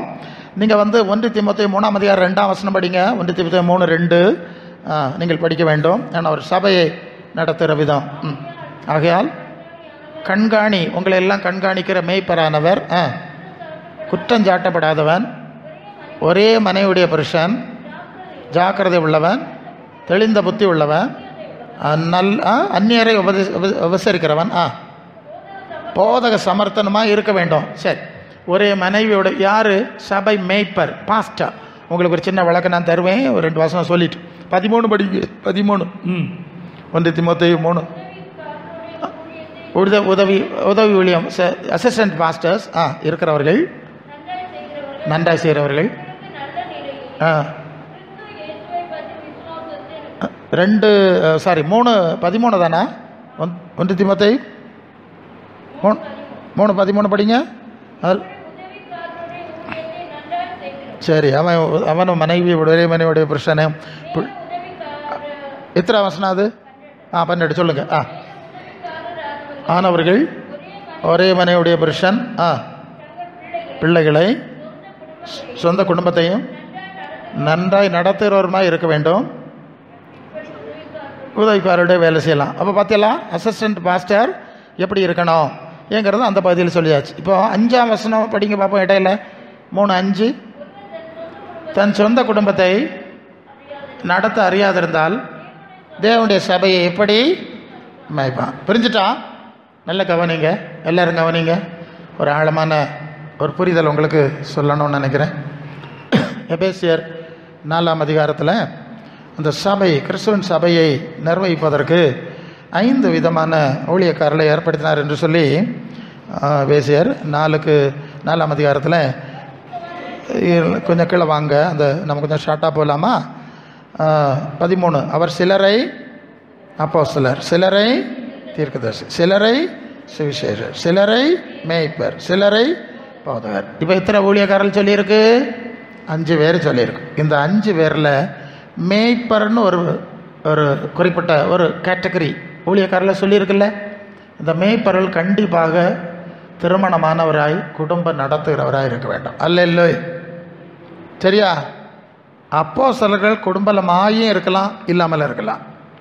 தீர்க்கதரிசி குடும்பமாகவும் இருக்கலாம், இல்லாமல் இருக்கலாம். சுவிசேஷர் குடும்பமாகவும் இருக்கலாம், இல்லாமல் இருக்கலாம். சும்மா பிரசங்கம் பண்ணி விட்டுருக்க பிரசங்கியார் குடும்பமாகவும் இருக்கலாம், இல்லாமல் இருக்கலாம். மேய்ப்பர் கண்டிப்பாக குடும்பமாக தான் இருக்கணும். சரிதானே? சரிதானே? சொந்த பிள்ளைகளை மேய்ச்சி குடும்பம் நடத்த தெரிஞ்சவன் தானே இந்த பெரிய குடும்பத்தை மேய்ப்பான். அதான் ஒழுங்கு. இதை சரியாக புரிஞ்சுருங்க. இதில் ஒன்றும் தப்பு கிடையாது, எல்லாம் ஒழுங்கு. காஞ்சிரக்கோட்டில் கிருபாசனம் சாது தெரியும் இல்லையா? காஞ்சிரக்கோட் சாது சாசன், அவர் சன்னியாசி. அவர் மூலம்தான் அந்த சபை ஸ்தாபிக்கப்பட்டது. அந்த சபை ஸ்தாபித்த காலத்தில் சன்னியாசிகள் தான் அந்த ஊழியத்தில் இருந்தாங்க. ஆனால் சபை பெருகி கட்டப்பட்டு வரும்போது ஆண்டவர் இந்த வெளிச்சத்தை கொடுத்தார். சபையை நடத்துகிறவன் குடும்பஸ்தனாக இருக்கணும். அல்ல. அதனால அவர் இருந்த காலத்திலேயே சில முக்கியமானவர்களை குடும்ப சொல்லி ஊழியத்தில் ஏற்படுத்தினார். நான் பேர் சொல்ல முடியும். ஒருவர் காலமாகி விட்டார், இன்னொரு சீனியர் பாஸ்டராக இருக்கார், இன்னும் சிலர் இருக்கிறார்கள். இப்போ அதை தொடர்ந்து அவர் இருக்கும்போதே அதை செஞ்சுட்டார். சபையை நடத்தணும்னா குடும்பஸ்தர்களுக்கு தான் முடியும். இந்த வெளிச்சத்தை ஆண்டவர் அவருக்கு கொடுத்தார். ஸ்தாபித்தவர் சன்னியாசி. சரியா? அந்த ஊழியத்தை ஸ்தாபித்தவர் சன்னியாசி ஊழியக்காரி தான் இருந்தாங்க. ஆனால் சபையை நடத்தணும்னா இப்படி ஒரு விஷயத்தை தேவன் ஏற்படுத்தி இருக்கிறார். அது பழைய ஏற்பாட்டிலையும் புதிய ஏற்பாட்டிலையும் இருக்குதுன்னு சொல்லி ஏற்படுத்தினார். பாஸ்டர் ஜான் ரோஸ் சிபிஎம்னு ஒரு டிபிஎம், இப்போ டிபிஎம் இல்லை, முன்னால் சிபிஎம். அதில் பாஸ்டர் ஜான் ரோஸ்ன்னு ஒரு பாஸ்டர் இருந்தார். அவர் அவங்க திருமணம் ஆகாமல் ஊழியத்தை செய்கிறவங்க, நமக்கு தெரியும். அங்கே உள்ள பாஸ்டர் திருமணம் ஆக மாட்டாங்க. அப்போ இந்த பாஸ்டர் ஜான் ரோஸும் அந்த ஊழியத்தில் தான் அங்கே தான் இருந்தார். ஒரு கட்டத்தில் அவருக்கு ஆண்டவர் இந்த வெளிச்சத்தை கொடுத்தார். இல்லை சபையை நடத்துகிறவங்களுக்கு இது இருக்கணும்னு தெளிவாக சொல்லியிருக்கு. இது சம்பந்தமாக ஒரு சில கருத்து வேறுபாடு ஏற்பட்டதுனால தான் பாஸ்டர் ஜான் ரோஸ் சிபிஎம் விட்டு வெளியே வந்தார். அவர் திருமணம் பண்ணி தான் பூரண பெந்தேகோஸ்தே சபை, பூரண சுவிசேஷ பெந்தேகோஸ்தே சபை, ஃபுல் காஸ்பல் சர்ச் இருக்குல்ல, கடமலை குண்டில் இருக்குல்ல, அந்த ஊழியத்தை பாஸ்டர் ஜான் ரோஸ் ஸ்தாபித்தார். ஹல்லேலூயா. அவங்க வீடெல்லாம் இங்கே தான் இருக்கும். அவங்க மகா சுனியரும் இங்கே தான் இருந்தாங்க, இறந்து போனாங்க எல்லாம். எதுக்கு சொல்கிறேன்? இந்த பெரிய ஊழியத்தை ஆண்டவர் அவரை கொண்டு ஏற்படுத்தினார். ஹல்லேலூயா. அதே அவனுடைய திட்டத்தை நான் சொல்கிறேன். இன்னொரு சன்னியாச ஊழிய ஸ்தாபகர் இறந்துட்டார். அவர் எனக்கிட்ட சொன்னார், அவங்க ஊழியத்தில் எங்கே வாரீங்களா, இங்கே இருக்கிறீங்களா, ஊழியக்காரியெல்லாம் மாற்றிடுவேன், குடும்பஸ்தலில் தான் ஊழியத்தில் வைப்பேன், நேரடியாக என்கிட்ட சொன்னார். நான் அப்படி பல அனுபவத்தோடு தான் நான் பேசுகிறேன். ஸோ இங்கே என்ன புரிகிறேன்னா, இதெல்லாம் தேவனுடைய ஏற்பாடு என்பதை நாம் புரிந்து கொள்ள வேண்டும். ஹல்லேலூயா. தேவ ஏற்பாடு. அதுக்கு அதான் மீறியாம மாதிரி அப்படிப்பட்ட எண்ணங்கள், இதெல்லாம் அந்த கீழ்ப்படியாமைக்குள்ள காயினின் வழியிலே நடக்கிற ஒரு காரியம். தங்களுக்கு தெரிந்த விழாலே தூஷித்துக் கொள்வது, தெரியாத காரியங்களை எல்லாம் அசட்டை பண்ணுவது என்பதை நீங்கள் விளங்கி கொள்ள வேண்டும். கர்த்தர் நமக்கு உதவி செய்வாராக. ஹல்லேலூயா, ஹல்லேலூயா, ஹல்லேலூயா. சரி, இப்போ யாக்கோபு 4ஆம் அதிகாரம் 7-8 வருவோம். யாக்கோபு 4:7-8 என்ன சொல்லுது? தேவனுக்கு கீழ்ப்படிந்திருங்கள், பிசாசுக்கு எதிர்த்து நெல்லுங்கள். நல்ல கவனிங்க. தேவனுக்கும் தேவ வார்த்தைக்கும் தேவ திட்டத்திற்கும் எபேசியர் 2:20 அப்போஸ்தலர் தீர்க்கதரிசி அஸ்திவாரம் கிறிஸ்து மூலக்கல்லா இருக்கிறார். அப்படி தான் சபை கட்டணும். அப்போ இயேசு சொன்னது செஞ்சது, அப்போ சொன்னது செஞ்சது, சரியா? இப்படி தான் நீங்கள் இந்த தான் கிறிஸ்துவ சும்மா. இப்போ நான் கத்தோலிக்க சபையில் கூட நான் சமீபத்தில் கேள்விப்பட்டேன், போப்பாண்டவருக்கு நிறைய லெட்டர் எழுதியிருக்காங்க. சபை நடத்துகிறவங்க குடும்பஸ்தெல்லாம் இருந்தால் தான் சரியாக நடத்த முடியும், அதுதான் பைபிள் சொல்லுது. அப்படி தான் ப்ரொட்டஸ்டன்ட் சர்ச். இப்போ சிஎஸ்ஐ சர்ச்சில் எல்லாம் பார்த்தீங்கன்னா திருமணம் ஆகாதவரை பாஸ்டராக வைக்க மாட்டாங்க, அல்ல இல்லையோ ஆர்டினேஷன் கொடுக்க மாட்டாங்க. திருமணமான பிறகு தான் ஆர்டினேஷன் கொடுப்பாங்க. அதுதான் இன்ன வரைக்கும் உள்ள மரபு. ஸோ ஏன்னா இந்த விதி இதெல்லாம் வச்சு சொன்னாங்க. அப்படி தானே இருக்குது, நம்ம அப்படி செய்யணும்லாம் லெட்டர்லாம் எழுதியிருக்காங்களா, நான் தகவல் கேள்விப்பட்டேன். இருந்துட்டு போட்டு சரி. இப்போ தேவ சித்தத்துக்கும் தேவனுடைய முறைமைக்கும் தேவனுடைய ஒழுங்குக்கும் தேவனுக்கு கீழ்ப்படிந்திருங்க. எப்போதும் தேவனுக்கு கீழ்ப்படிஞ்சிருங்க. அதுக்கு எதிராக சிந்திக்கக்கூடாது, பேசக்கூடாது. பிசாசுக்கு எதிராக இருங்க. ஹல்லேலூயா. இதுக்கு கீழ்ப்படிதலுக்கு, ஏன்னா கீழ்ப்படியாமையினால தான் சாபமும் எல்லா பிரச்சனையும் வந்துட்டு இருக்குங்கிறத பார்த்துருக்கோம். இப்போ கீழ்ப்படிதலுக்கு நேற்று ஒரு வசனம் பார்த்தேன் இல்லையா, ஒரு மனிதனுடைய கீழ்ப்படியாமையினாலே அநேகர் பாவி ஆக்கப்பட்டு இல்லையா, நமக்கு பாவம் செய்யாத நம்மை அது தொடர்ந்தது என்றதை போல ஒரே மனிதனாக இயேசுவன் கீழ்ப்படிதலினாலே அந்த இயேசுவை பின்பற்றுகிறவராலே இந்த சாபங்களை நாம் மீட்டெடுத்து நித்திய ஜீவனை இந்த ஆசீர்வாதத்தை பரப்போகிறோம். அது நம்ம கேட்டிருக்கோம் செய்தி, இன்னும் தொடர்ந்து நம்ம கேட்போம், அப்பப்போ கேட்போம். அந்த கிறிஸ்துவன் கீழ்ப்படிதலுக்குள்ளே வரும்போது எப்படி இழந்து போனதெல்லாம் மீண்டும் மீண்டும் நாம் எடுக்க போகிறோம் என்கிறதை நம்ம தொடர்ந்து பார்ப்போம். ஸோ இங்கே இயேசுவன் கீழ்ப்படிதல் தான் நமக்கு மாதிரி. நான் உங்களுக்கு செய்தது போல் நீங்கள் செய்யும்படி உங்களுக்கு மாதிரி காண்பித்தேன் இல்லையா. 1 யோவான் 2:6 அவர் நடந்தது அவருக்குள் நிலைத்திருக்கிறேன்னு சொல்கிறவன் அவர் நடந்த போல் நடக்கணும். 1 பேதுரு 2:21 அவருடைய அடிச்சுவட்டுகளே நடந்து வரும்படி மாதிரி. அப்போ இயேசு நமக்கு ஒரு கீழ்ப்படிதல் மாதிரி. பிலிப்பியர் 2:5 கிறிஸ்து இயேசுடைய சிந்தையை உங்களிலும் இருக்க கடவுதுன்னு சொல்லிட்டு, அது என்ன சிந்தைன்னு ஒரு சிந்தை அங்கே சொல்லியிருக்கு. சிலுவையின் மரண பரியந்தம் தன்னை தாழ்த்தி ஒப்பு கொடுத்த கீழ்ப்படிதலின் சிந்தை. என்ன சிந்தை? கீழ்ப்படிதலின் சிந்தை. இயேசுட்ட என்ன இருந்தது? நம்முடைய குரு, நம்முடைய தலைவர், நம்முடைய தலைமை போதகர், பிரதான அப்போஸ்தலர், கர்த்தர்னா ஆமாம் தலைவர், எஜமான். அவர் இயேசு கீழ்ப்படிதலை காட்டியிருக்கார். எபிரேயர் 5:8 அவர் குமாரனாக இருந்தோம் பட்ட பாடுகளினாலே கீழ்ப்படிதலை. அல்லேலூயா. இந்த வசனத்தை நீங்கள் அப்படியே தியானிச்சுட்டே வந்துருந்தீங்கன்னா உங்களுக்குள்ள ஒரு வித்தியாசத்தை நீங்கள் உணர்வீங்க. ஒரு வல்லமை, ஒரு மாற்றம், ஒரு மறுரூபம், ஒரு தேவ பிரசன்னம், ஏதோ ஒன்று நடக்குது நீங்கள் ஃபீல் பண்ணுவீங்க தெரியுமா. உங்களுக்கு நாங்கள் பேசும்போது அதை ஃபீல் பண்ணுறோம், அது உங்களுக்குள்ள வேலை செய்யும். இப்படி கொஞ்சம் நேரம் அந்த செய்தியை கேட்டுட்டு இருந்தால் இயேசுநாதர் பிரசங்கம் பண்ணிக்கிட்டு இருந்தார். அவரை பிடிச்சிட்டு வர்றதுக்கு பிடிச்சிட்டு வாங்கடான்னு அந்த ஆசாரியர்கள் அன்னைக்கு இருந்த போலீஸ் காவலர்களை அனுப்பியாச்சு. அவங்க வந்தாவ, இவர் அருமையாக உட்காந்து பேசிக்கிட்டே இருக்கார். சரி, அவர் பேசுறது என்னென்னு கேட்போம், கேட்ட முடிச்சுக்கிட்டு நம்ம அவரை பிடிச்சிட்டு போகலாம் அப்படின்னு உட்காந்துட்டாப்பலாம். அவர் பேசி முடிஞ்ச பிறகு இவனை ஒருத்தர் ஏய் இப்படி ஒரு பிரசங்கத்தை நம்ம ஜென்மத்தில் கேட்டது கிடையாது, அல்ல இல்லையா, இவரே பிடிச்சிட்டு வர சொல்லானுவ, பிடிச்சிட்டு போனால் அடிப்பானுவளே தெரியுமே அவனுக்கு. திரும்பி போயிட்டானுவன். அவனு கேட்டான், டேய் எங்கே போனி, உங்களை என்னத்துக்கு விட்டுருந்து, அவரை பிடிச்சிட்டு வரங்களையாடே, கட்டி இழுத்துட்டு வரங்கன்னு இல்லையா உங்களை சொல்லி விட்டுருந்து, வரங்கையோட வந்து நிற்குதியா. ஐயா, அவர் பேசினது போல பிரசங்கத்தை நாங்கள் இதுவரை கேட்டதே கிடையாது. இதெல்லாம் அங்கே இருக்குது, பைபிளில் இருக்குது, எடுத்தா போயிடும் கொள்ளாமா, இதுவரை கேட்டதே கிடையாது. அப்போ நீங்களும் வஞ்சிக்கப்பட்டீர்களா அப்படின்னு திட்டுவான் அவனை. சரி, அது அங்கே இருக்குது. அப்போ இப்படி ஆண்டோடைய வார்த்தை, கிருபை உள்ள வார்த்தை, அதான் மரியா உட்காந்துட்டா, சோரம் வேண்டாம் கஞ்சியும் வேண்டாம். அவர் என்ன சொல்லுவார் கேட்போம். எல்லாமே ஆமாம், பசியெல்லாம் மாறி போயிடும், எல்லா பிரச்சனையும் தீந்துடும். அது உண்மை தான், இருந்துக்கிட்டே இருக்கலாம் போல இருக்கு இல்லையா. பழைய காலம் அப்படி தான், கூட்டத்துக்கு வந்தால் கூட்டம் முடிஞ்சாலும் அளவை போக மாட்டாவ. அங்கே பெரிய பிரச்சனை வீட்டில், அங்கே அடியும் படியும் தாராரம் இதிலே கடந்துக்கிட்டா கொள்ளலாம் போல இருக்கு. அல்ல இல்லையா, கடந்துக்கிடுவாவ. ஒரு கஞ்சி தந்தா போகிறோம், நாங்கள் அதில் சோமடி சோத்திரம்னு சொல்லிட்டு இதிலே ஒரு சமாதானமாக இருக்குது. அங்கே போனால் வீட்டில் நேரம் விடியகுனே கூட்டத்துக்கு வந்துடுவாவ. ஏன் நேரத்தை வந்துருக்குன்னு பார்த்தா வீட்டு நிலமா அப்படி அல்ல இல்லையா. இங்கே ஒரு சமாதானத்தை பார்த்தா, விடுதலையை பார்த்தாவ. இன்றைக்கி அப்படித்தான் நான் சபைக்கு சொல்லுகிறேன், இந்த சத்தியம் இருக்கட்டு, சத்திய ஆவியானவர் இருக்கட்டு. பிரசங்கி வேண்டாம், பிரசங்கி மாதிரி பாய நாங்கள் ஒருத்தரம் வேண்டாம், நீ அதில் வந்தோடனே உனக்கு சமாதானம் வந்துடும். அல்ல இல்லையா, அங்கேயே போயிடும், தன்னாலே போயிடும். இங்கே வந்து உட்காந்து இருந்தால் எல்லாம் கிளியர். சோக்கெல்லாம் சுகாயிரும். ஜோம் பண்ணணும்னு அவசியம் கிடையாது.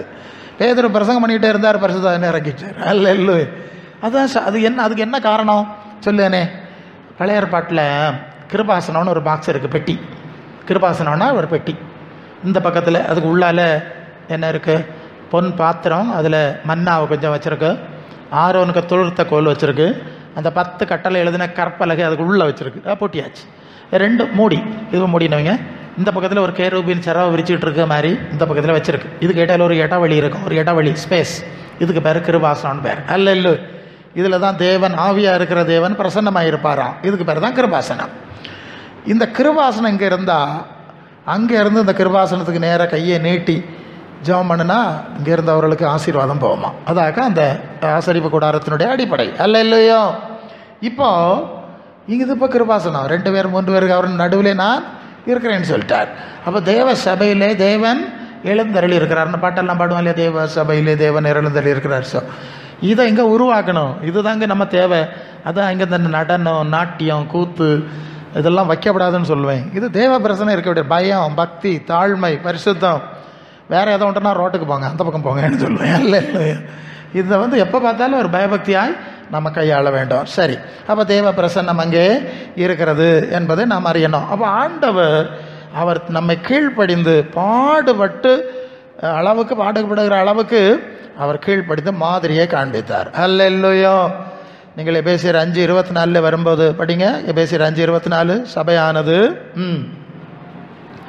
ஆகையால் சபையானது கிறிஸ்துவுக்கு கீழ்ப்படுகிறது போல. சரி, போதும். முதலாவது விஷயம், கிறிஸ்து தேவனுக்கு கீழ்ப்படிந்தார். சரிதானே? அந்த மாதிரியின்படி நாமும் கிறிஸ்துவை போல தேவனுக்கு, தேவ சித்தத்துக்கு, தேவ வசனத்துக்கு நாம் என்ன செய்யணும்? கீழ்ப்படிந்து நடக்க வேண்டும். அது முதலாவது காரியம். 2வது, கிறிஸ்து சபைக்கு தலைவராக இருக்கிறார், தலையாக இருக்கிறார். 1 கொரிந்தியர் 11:3 ஒரு மனைவிக்கு, ஸ்திரீக்கு புருஷன் தலைவர், புருஷனுக்கு கிறிஸ்து தலைவர், கிறிஸ்துவுக்கு தேவன் தலைவர் அப்படின்னு நாம் படிக்கிறோம். அப்படி நாம் கிறிஸ்துவுக்கு நாம் கீழ்ப்படிய வேண்டும். முதலாவது தேவனுக்கு இயேசுவை போல கீழ்ப்படியணும். 2வது நம்முடைய தலைவராகிய கிறிஸ்துவுக்கு நாம் கீழ்ப்படிய வேண்டும். 3வது பிலிப்பியர் 2:12 படிங்க. பிலிப்பியர் 2:12 நீங்கள் எப்பொழுதும் எனக்கு கீழ்ப்படுகிறபடியே, அப்படி தானே? எப்பொழுதும் எனக்கு, நான் உங்களுக்கு சமீபமாக இருக்கும்போது மாத்திரம் இல்லை, தூரமாக இருக்கிற இப்பொழுதும் பயத்தோடும் நடுக்கத்தோடும் உங்கள் ரட்சிப்பு நிறைவேற பிரயாசப்படுங்கள். அப்போ எப்போதும் எனக்கு நீங்கள் கீழ்ப்படுகிறவர்கள். சரிதானே? எப்போதும். அப்போ சிலர்களுக்கு, ஊழியக்காரர்களுக்கு சபையார் கீழ்ப்படிந்தார்கள் என்பதை அந்த பகுதியில் பார்க்குறோம். அப்போ ஒரு நல்ல கீழ்ப்படிதல். கீழ்ப்படியாமல் தான் சாபம். இப்போ கீழ்ப்படிதல் எப்படி இருக்கணுங்கிறத பார்த்து கொண்டிருக்கிறோம். அந்த வசனம் நமக்கு தேவை. எபிரேயர் 13:17 உங்களை நடத்துகிறவர்கள் உங்கள் ஆத்துமாக்களுக்கு உத்தரவாதம் பண்ணுகிறவர்களாய் விழித்திருக்கிறவர்களானபடினாலே அவர்கள் துக்கத்தோடு அல்ல சந்தோஷத்தோடு அப்படி செய்யும்படி அவர்களுக்கு கீழ்ப்படிந்து அடங்குங்கள். அல்ல இல்லையோ? ஒரு ஃபேனை வாங்கினியா 6 மாதம் உத்தரவாதம்னு சொன்னான், 3 மாதத்தில் ரிப்பேர் ஆனு செய்தியா எடுத்து கொண்டு போட்டு இன்னும் கிடக்கு. இப்போ 6 மாதம்னு சொன்னா இல்லையா, 3 மாதம் அவங்கள கடா குடுன்னு ஸ்கூட்டரு ஆட்டோ மாதிரி ஓடுது. அவன் என்ன செய்வான்? உட்காருங்க சார், இவனுக்கு ஒரு சர்பத்து வாங்கி கொடு. சார் உட்காருங்க, ஃபேனை போட்டுடுங்க. போட்டு நம்மளை சாந்தப்படுத்தி ஒன்றில் சரி பண்ணி கொடுப்பான். இல்லைன்னா வேறு அது என்ன கேரண்டி டேர்மோ, அது ரிப்பேரபிள் ஆர் ரீப்ளேசபிள் இல்லையா, அதை செய்யணும். இது போல தான் ஆத்துமாக்கள் சபைக்கு வரும்போது இந்த சபைக்காக, விசுவாசிகளுக்காக ஊழியக்காரர் உத்தரவாதம் பண்ணணும். சரிதானே? ஊழியக்காரனா சும்மாயோ காணிக்கை வாங்கிட்டு விழுங்கிட்டு போயிடலான்னு நினச்சதில்லோ, சும்மாயா? சில வேலையெல்லாம் நாங்கள் திட்டுவது என்னத்துக்கு? உங்கள் ரத்தப்பள்ளி எங்கள் தலைக்கு மேலே வராமல் இருக்குது. இல்லையா? ஏனோ உங்கள் பிள்ளைகளை ஏனோ தானோ வளர்ப்பீங்களா? நீ எப்படியும் போகல, உனக்கு தோண மாதிரி போகல. யாராவது சொல்லுவீங்களா? நீங்கள் எத்தனை அடி கொடுக்குதியே? குட்டியெல்லாம் சொல்லுது, அம்மா என்ன காண விடுவா இல்லை கொள்ளாமா, அம்மா என்ன அந்த அளவு வடக்கு தக்கா லெஃப்ட் ரைட் எடுத்து போட்டுதியே உங்கள் பிள்ளை. ஏன் எனக்கு கட்டுவருதி ஒரு பயலை தள்ளுா? நான் சொன்னேன், ஏய் இந்த பிள்ளைய எப்படி தள்ளு, இந்த பையன் வளர்ந்துட்டான் இல்லையா, தள்ளையோட வளர்ந்துட்டான். அது அப்படி தான் அடித்து தான் வளர்க்கணும். அப்படியா? ஒன்றையே அடித்து தான் வளர்க்கணும். இல்லையா? ஆண்டவர் ஒன்னே அடிச்சு தான் நான் மனசு ஒன்னே அடிச்சு தான் வளர்க்கணும். அப்போ தான் நீ ஆண்டவர் சரியான பிள்ளையா இருப்பா. நீ சொன்ன சரிதான்.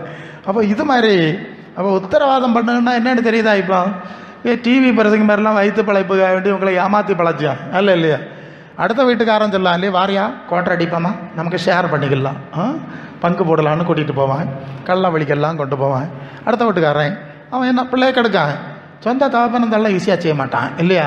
எனக்கு ஒரு ஆளை தெரியும், தகப்பனார் நல்ல குடி பழக்கம், பீடி எல்லாம் குடிப்பார், பிள்ளைகளை தோட்டா விட மாட்டார், அடிச்சு நுறக்கி போடுவாருன்னா வேடி கண்டாரு பின்ன தீந்து. இந்த மனுஷன் குடியை பீடி குடிச்சு பீடியை உண்டு, குடியை உண்டு, கள்ளு குடியை உண்டு, மக்களை தோட விட மாட்டார், அடித்து நுறக்கி போடுவார். என்ன நடந்து தெரியுமா? அந்த ஆள் இறந்து போயிட்டார், இந்த பிள்ளைகள்லாம் ரசிக்கப்பட்டுட்டு அல்ல இல்லையா? பார்த்தியா ஒரு குடியாரன இருக்க புத்தியா பார்த்தியா? நான் கெட்டு போனேன், என் பிள்ளை அப்படி கடப்படாது, அவனுக்கு போதம் இருக்கு. அப்போ பெற்றோர் அப்படி தானே இருக்கான், அப்போ நல்ல போதகராக அப்படி தானே இருப்பார் இல்லையா? அதெல்லாம் நீங்கள் புரிஞ்சுக்கணும். அப்போ அவங்களுக்கு கீழ்ப்படியணும். கீழ்ப்படிந்து அடங்க இல்லைன்னா அவங்களுக்கு ஆசீர்வாதம் காணிக்க கொடுத்தாலும் வராது, எங்கே போனாலும் வராது அல்ல இல்லை.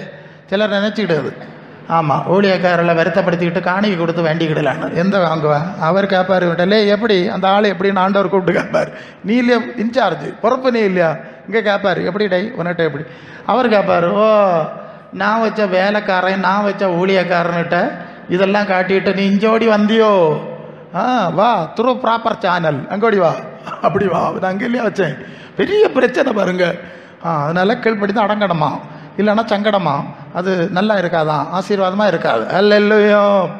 2 தீமோத்தேயு 4ஆம் அதிகாரம் 2லிருந்து படிங்க, 2 வசனம்.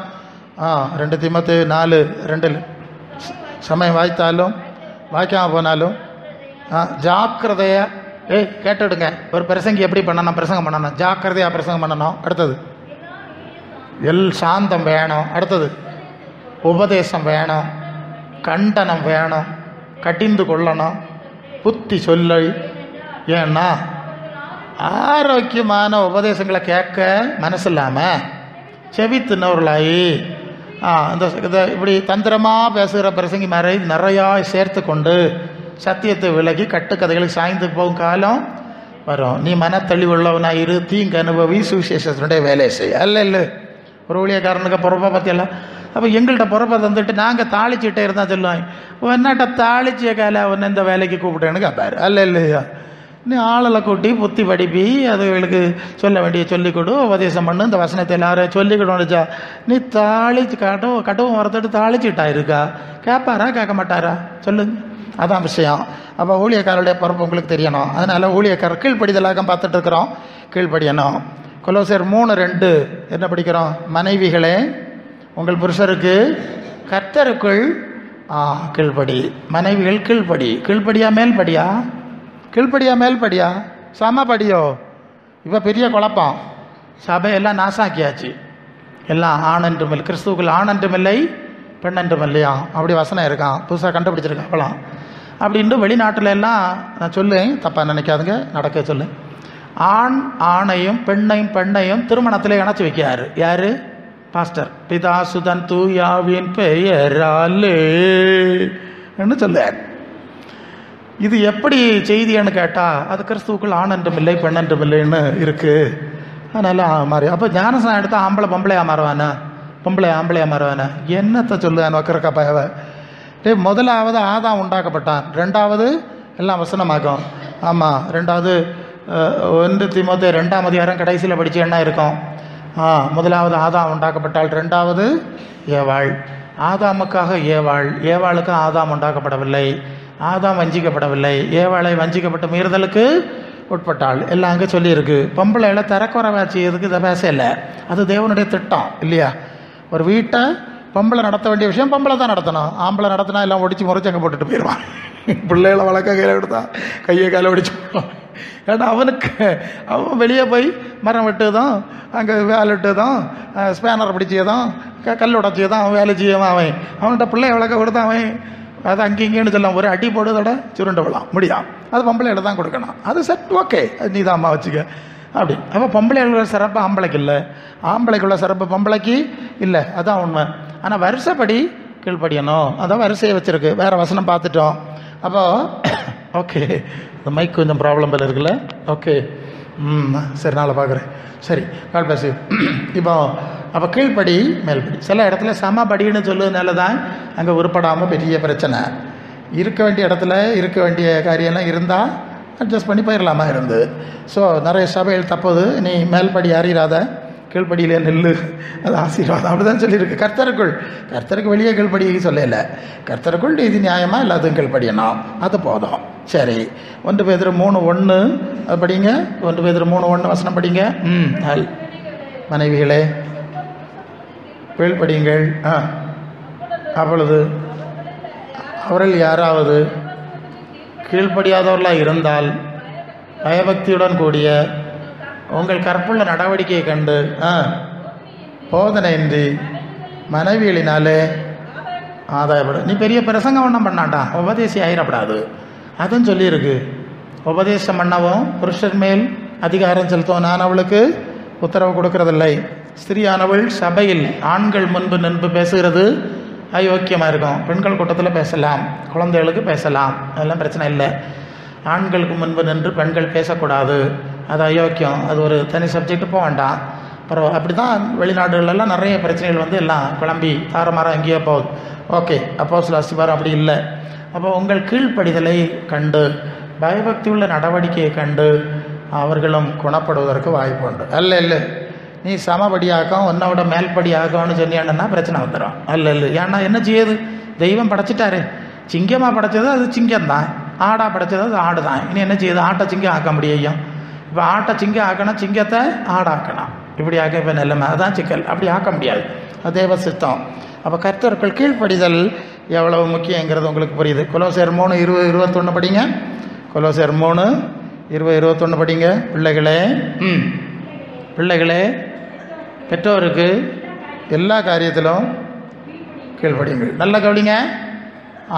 பிள்ளைகள் பெற்றோருக்கு கீழ்ப்படியணும், அதுதான் கர்த்தருக்கு பிரியம். கீழ்ப்படியாமல் போகிறது கர்த்தருக்கு பிரியம் இல்லை, கோபத்தை உண்டாக்கிடும், அடிச்சிருவார். ஆமாம், 10 கற்பனையில் ஒன்று தகப்பனையும் தாயும் கனம் பண்ணுவாயாக இல்லையா? கனம் பண்ணாதவனே கர்த்தர் தண்டித்து போடுவார். தகப்பனையும் தாயும் கனம் பண்ணணும், ரொம்ப முக்கியம். சில அறிவு குறைவுகள் சிலருக்கு இருக்கலாம், சரி போட்டு வயசாயிட்டுலேயே அறிவு வர விட்டுறணும், அதை பெருசுப்படுத்தப்படாது. கனம் பண்ணணும்.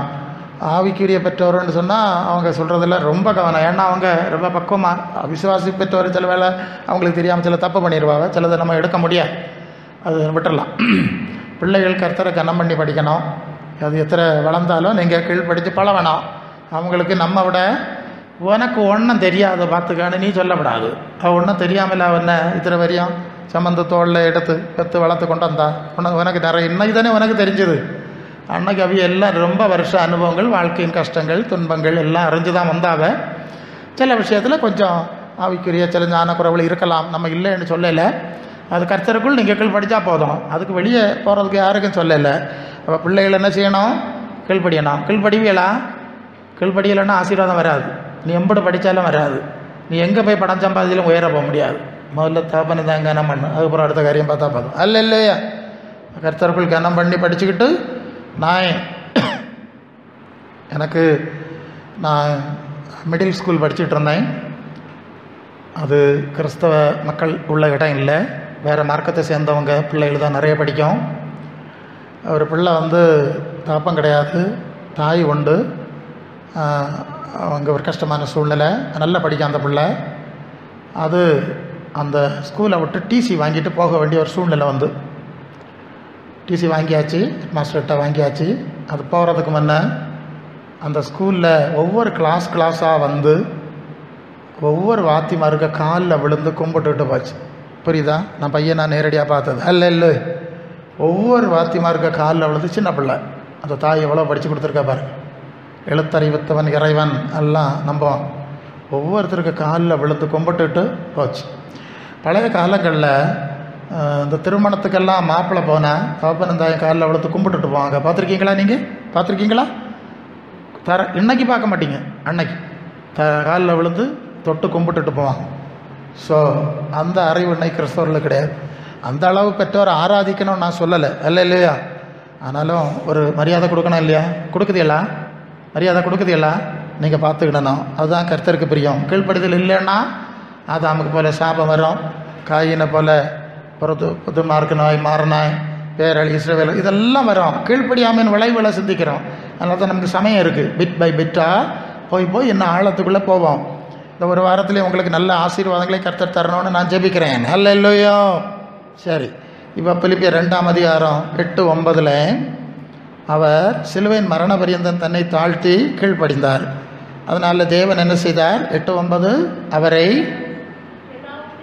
எல்லாவற்றுக்கும் மேலாக உயர்த்தி அவருக்கு மேன்மையை கொடுத்தார். அங்கே இருக்கிறது படிச்சிருங்க. தாழ்மை, கீழ்ப்படிந்தார், தாழ்த்தினார், பிறகு உயர்வை கொடுத்தார். அப்போ பெருமை உடையவருக்கு தேவன் ஏற்று நிற்பார், மற்றவனுக்கு கிருபை கொடுப்பார்.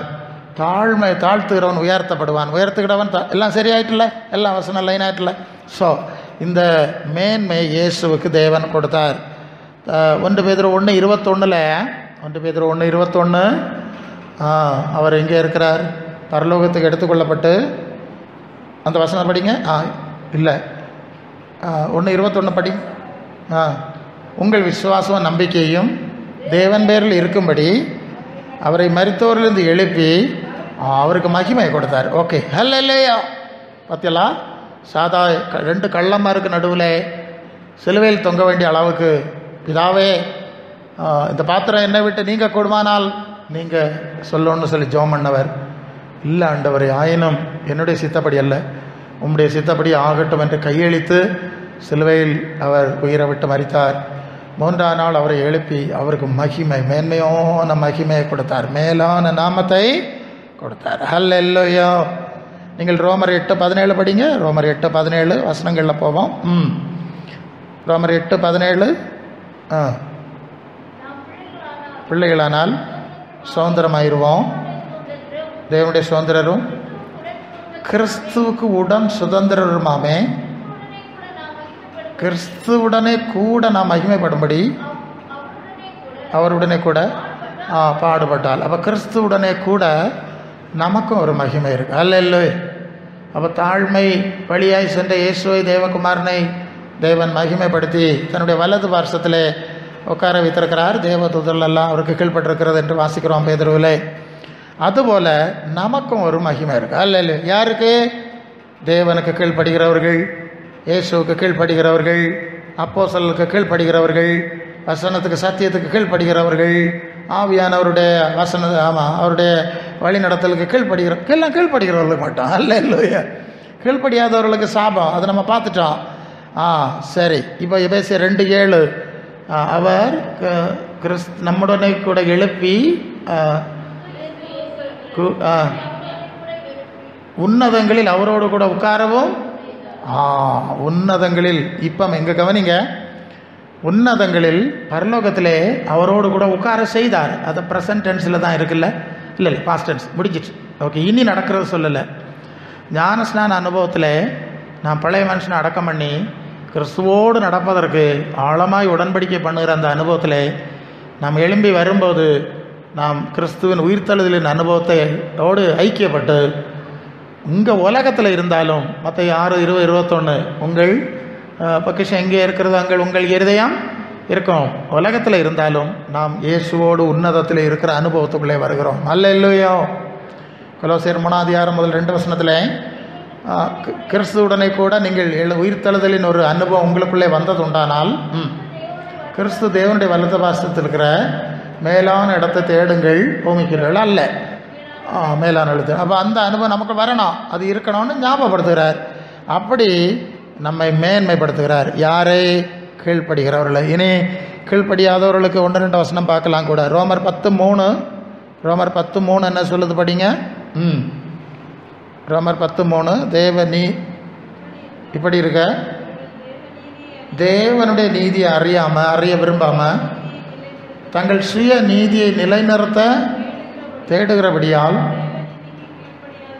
தேவ நீதிக்கு இங்கே ஒரு கீழ்ப்படியாத கூட்டம், அவர்கள்ட்ட பைபிள் உண்டு, கூட்டம் உண்டு, இயேசுநாதரை பற்றி அனுபவம் உண்டு, ஆனால் தேவ நீதிக்கு கீழ்ப்படிய மாட்டாள். என்ன செய்ய மாட்டாவலாம்?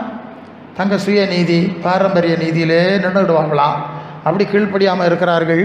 அதை தீர்த்து 1:16 அவர்கள் தேவனை அறிந்திருக்கிறோம் என்று சொல்லி வாயினாலே அறிக்கை பண்ணுகிறார்கள். அறிந்திருக்கிறோம் என்று அறிக்கை பண்ணுகிறார்கள், கிரியையினாலோ மறுதளிக்கிறார்கள். அருவருக்கப்படத்தக்கவர்கள், கீழ்ப்படியாதவர்கள், எந்த நற்கிரியம் செய்ய ஆகாதவர்கள், அருவருப்பானவர். பத்தியெல்லாம் தேவனை அறிந்திருக்கும். விசுவாசிகளை பற்றி தானே சொல்லியிருக்கு, அவிசுவாசி இல்லையே. அதான் அதுக்கு பாயிண்ட். விசுவாசிகளும் இப்படி எல்லாம் இருக்காவ. அதனால் விசுவாசிகளே, நீங்கள் கீழ்ப்படியாதவர்களாய் இருக்கக்கூடாது என்கிறத மீண்டும் உணர்த்துகிறார். 1 பேதுரு 2:8 படிங்க, 2 வசனம் படிச்சிடலாம். 1 பேதுரு 2:8 அவர்கள் 1 பேதுரு 2:8 பாருங்க. எத்தனை பிரசங்கம் பண்ண பிறவோம், எத்தனை வசனத்தை சுட்டி காட்டின பிறவோம், எவ்வளவு காரியம் சொன்ன பிறவும் திருவசனத்துக்கு கீழ்ப்படியாதவர்களாக இருந்து இடறுகிறார்கள். அதற்கென்று நியமிக்க. இதுக்கு மேலே என்ன செய்யுது? இதுக்கு மேலே நான் சில வேளை பிரசங்கத்தில் சொல்லுவேன், இதுக்கு மேலே நீந்தா மாட வெள்ளம் கொண்டு போட்டு நாங்கள் என்ன செய்யுதோட இவ்வளோ தான் செய்ய முடியும், முடிஞ்சதெல்லாம் செஞ்சுருக்கோம் அப்படின்னு நீங்கள் உணர்வு இல்லாமல் இருந்தால் அவர் தள்ளி வச்சுருவார். போ, இனி ஒரு காலம் உன்னிடத்துல கனி உண்டாகாது இருக்க கடவுள்னு சொல்லிடுவார். அல்ல இல்லையா? ஆகவே நாம் எப்போதும் உணர்வோடு இருக்க எச்சரிக்கையாக இருக்க வேண்டும். அல்லல்லோ அல்ல. அவருக்கு என்ன முடிவு? 2 தெசலோனிக்கர் 1:7 படிங்க. அப்படி கீழ்ப்படியாமல் போகிறவர்களுக்கு என்ன முடிவு வருது பார்ப்போம். 2 தெசலோனிக்கர் 1:7 படிங்க. சீக்கிரம். தேவனை அறியாதவர்கள், கீழ்ப்படியாதவர்கள் செலுத்தும்படிக்கு வல்லமையின் தூதரோடு ஜுவாலி தெரிகிற அக்கினியோடு வெளிப்படும்போது அப்படி ஆகும். அடுத்தது பரிசுத்தவான்களில் மகிமைப்படத்தக்கவராகவும் எங்களுடைய சாட்சியின் சுவிசேஷ விசுவாசத்தபடினாலே உங்களிடத்திலும் விசுவாசிகள் எல்லாரிடத்திலும் ஆச்சரியப்படத்தக்கதாக அவர் வரும்போது அந்த கீழ்ப்படியாதவர்கள், இந்த பரிசுத்தவான்களுடைய காரியம் சொல்லியாச்சு. கீழ்ப்படியாதவர்கள் சன்னிதானத்திலிருந்தும் வல்லமை பொருந்திய நீங்களாகி நித்திய அழிவாகிய தண்டனை அடைய, நித்திய ஜீவனை அடைய மாட்டார்கள். சரிதானே? நித்திய அழிவாகிய தண்டனையை அடைவார்கள். இது கீழ்ப்படியாத போகிறவர்கள். அப்போ கீழ்ப்படுகிறவர்களுக்கும் கீழ்ப்படியாதவர்களுக்குள்ள வேறுபாடு இருக்கிறதே. இப்போ நாம் என்ன செய்யணும்? உங்கள்கிட்ட ஆண்டவர் எதிர்பார்க்கிற ஒரே ஒரு காரியம், உங்களுடைய சித்தத்தின்படி செய்ய எனக்கு உதவி செய்யும். நான் கீழ்ப்படுகிறேன். கேட்ட சத்தியம், அறிஞ்ச சத்தியம், கற்றுக் கொடுக்குற காரியங்களுக்கு கீழ்ப்படுகிறேன். கீழ்ப்படிவீளா? நீரண்டி என்னாலே பாரில் ஏதும் நான் செய்திட இயலையே சேர்ப்பீரை வழுவாது என்னை காத்துமக்காய் நிறுத்தி சேர்ப்பீரை வழுவாடு என்னை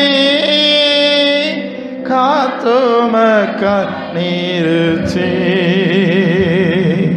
கல்வாரின் நன்பீதைய கண்டு இறைந்தோடி வந்து கல்வாரின் நன்பீதைய கண்டு விரை ஓடி வந்தே கல்லும் இருரே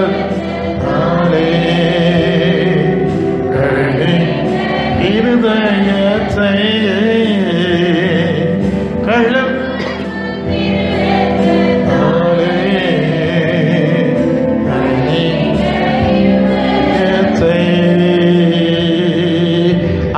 ஆவியோடாத்ம சரீரம் அன்பரை உமக்கென்று தந்தை பாலன் ஆக்கி இப்போ ஆசீர்வதரும் ஆலை ஆக்கி இப்போ ஆசீர்வதரும் கல்வாரி நன்மீதைய கண்டு விரை ஓடி வந்தே கல்வாரி அன்பீதைய கண்டு விரை ஓடி வந்தே கல்லும் கள்ளமும் திருட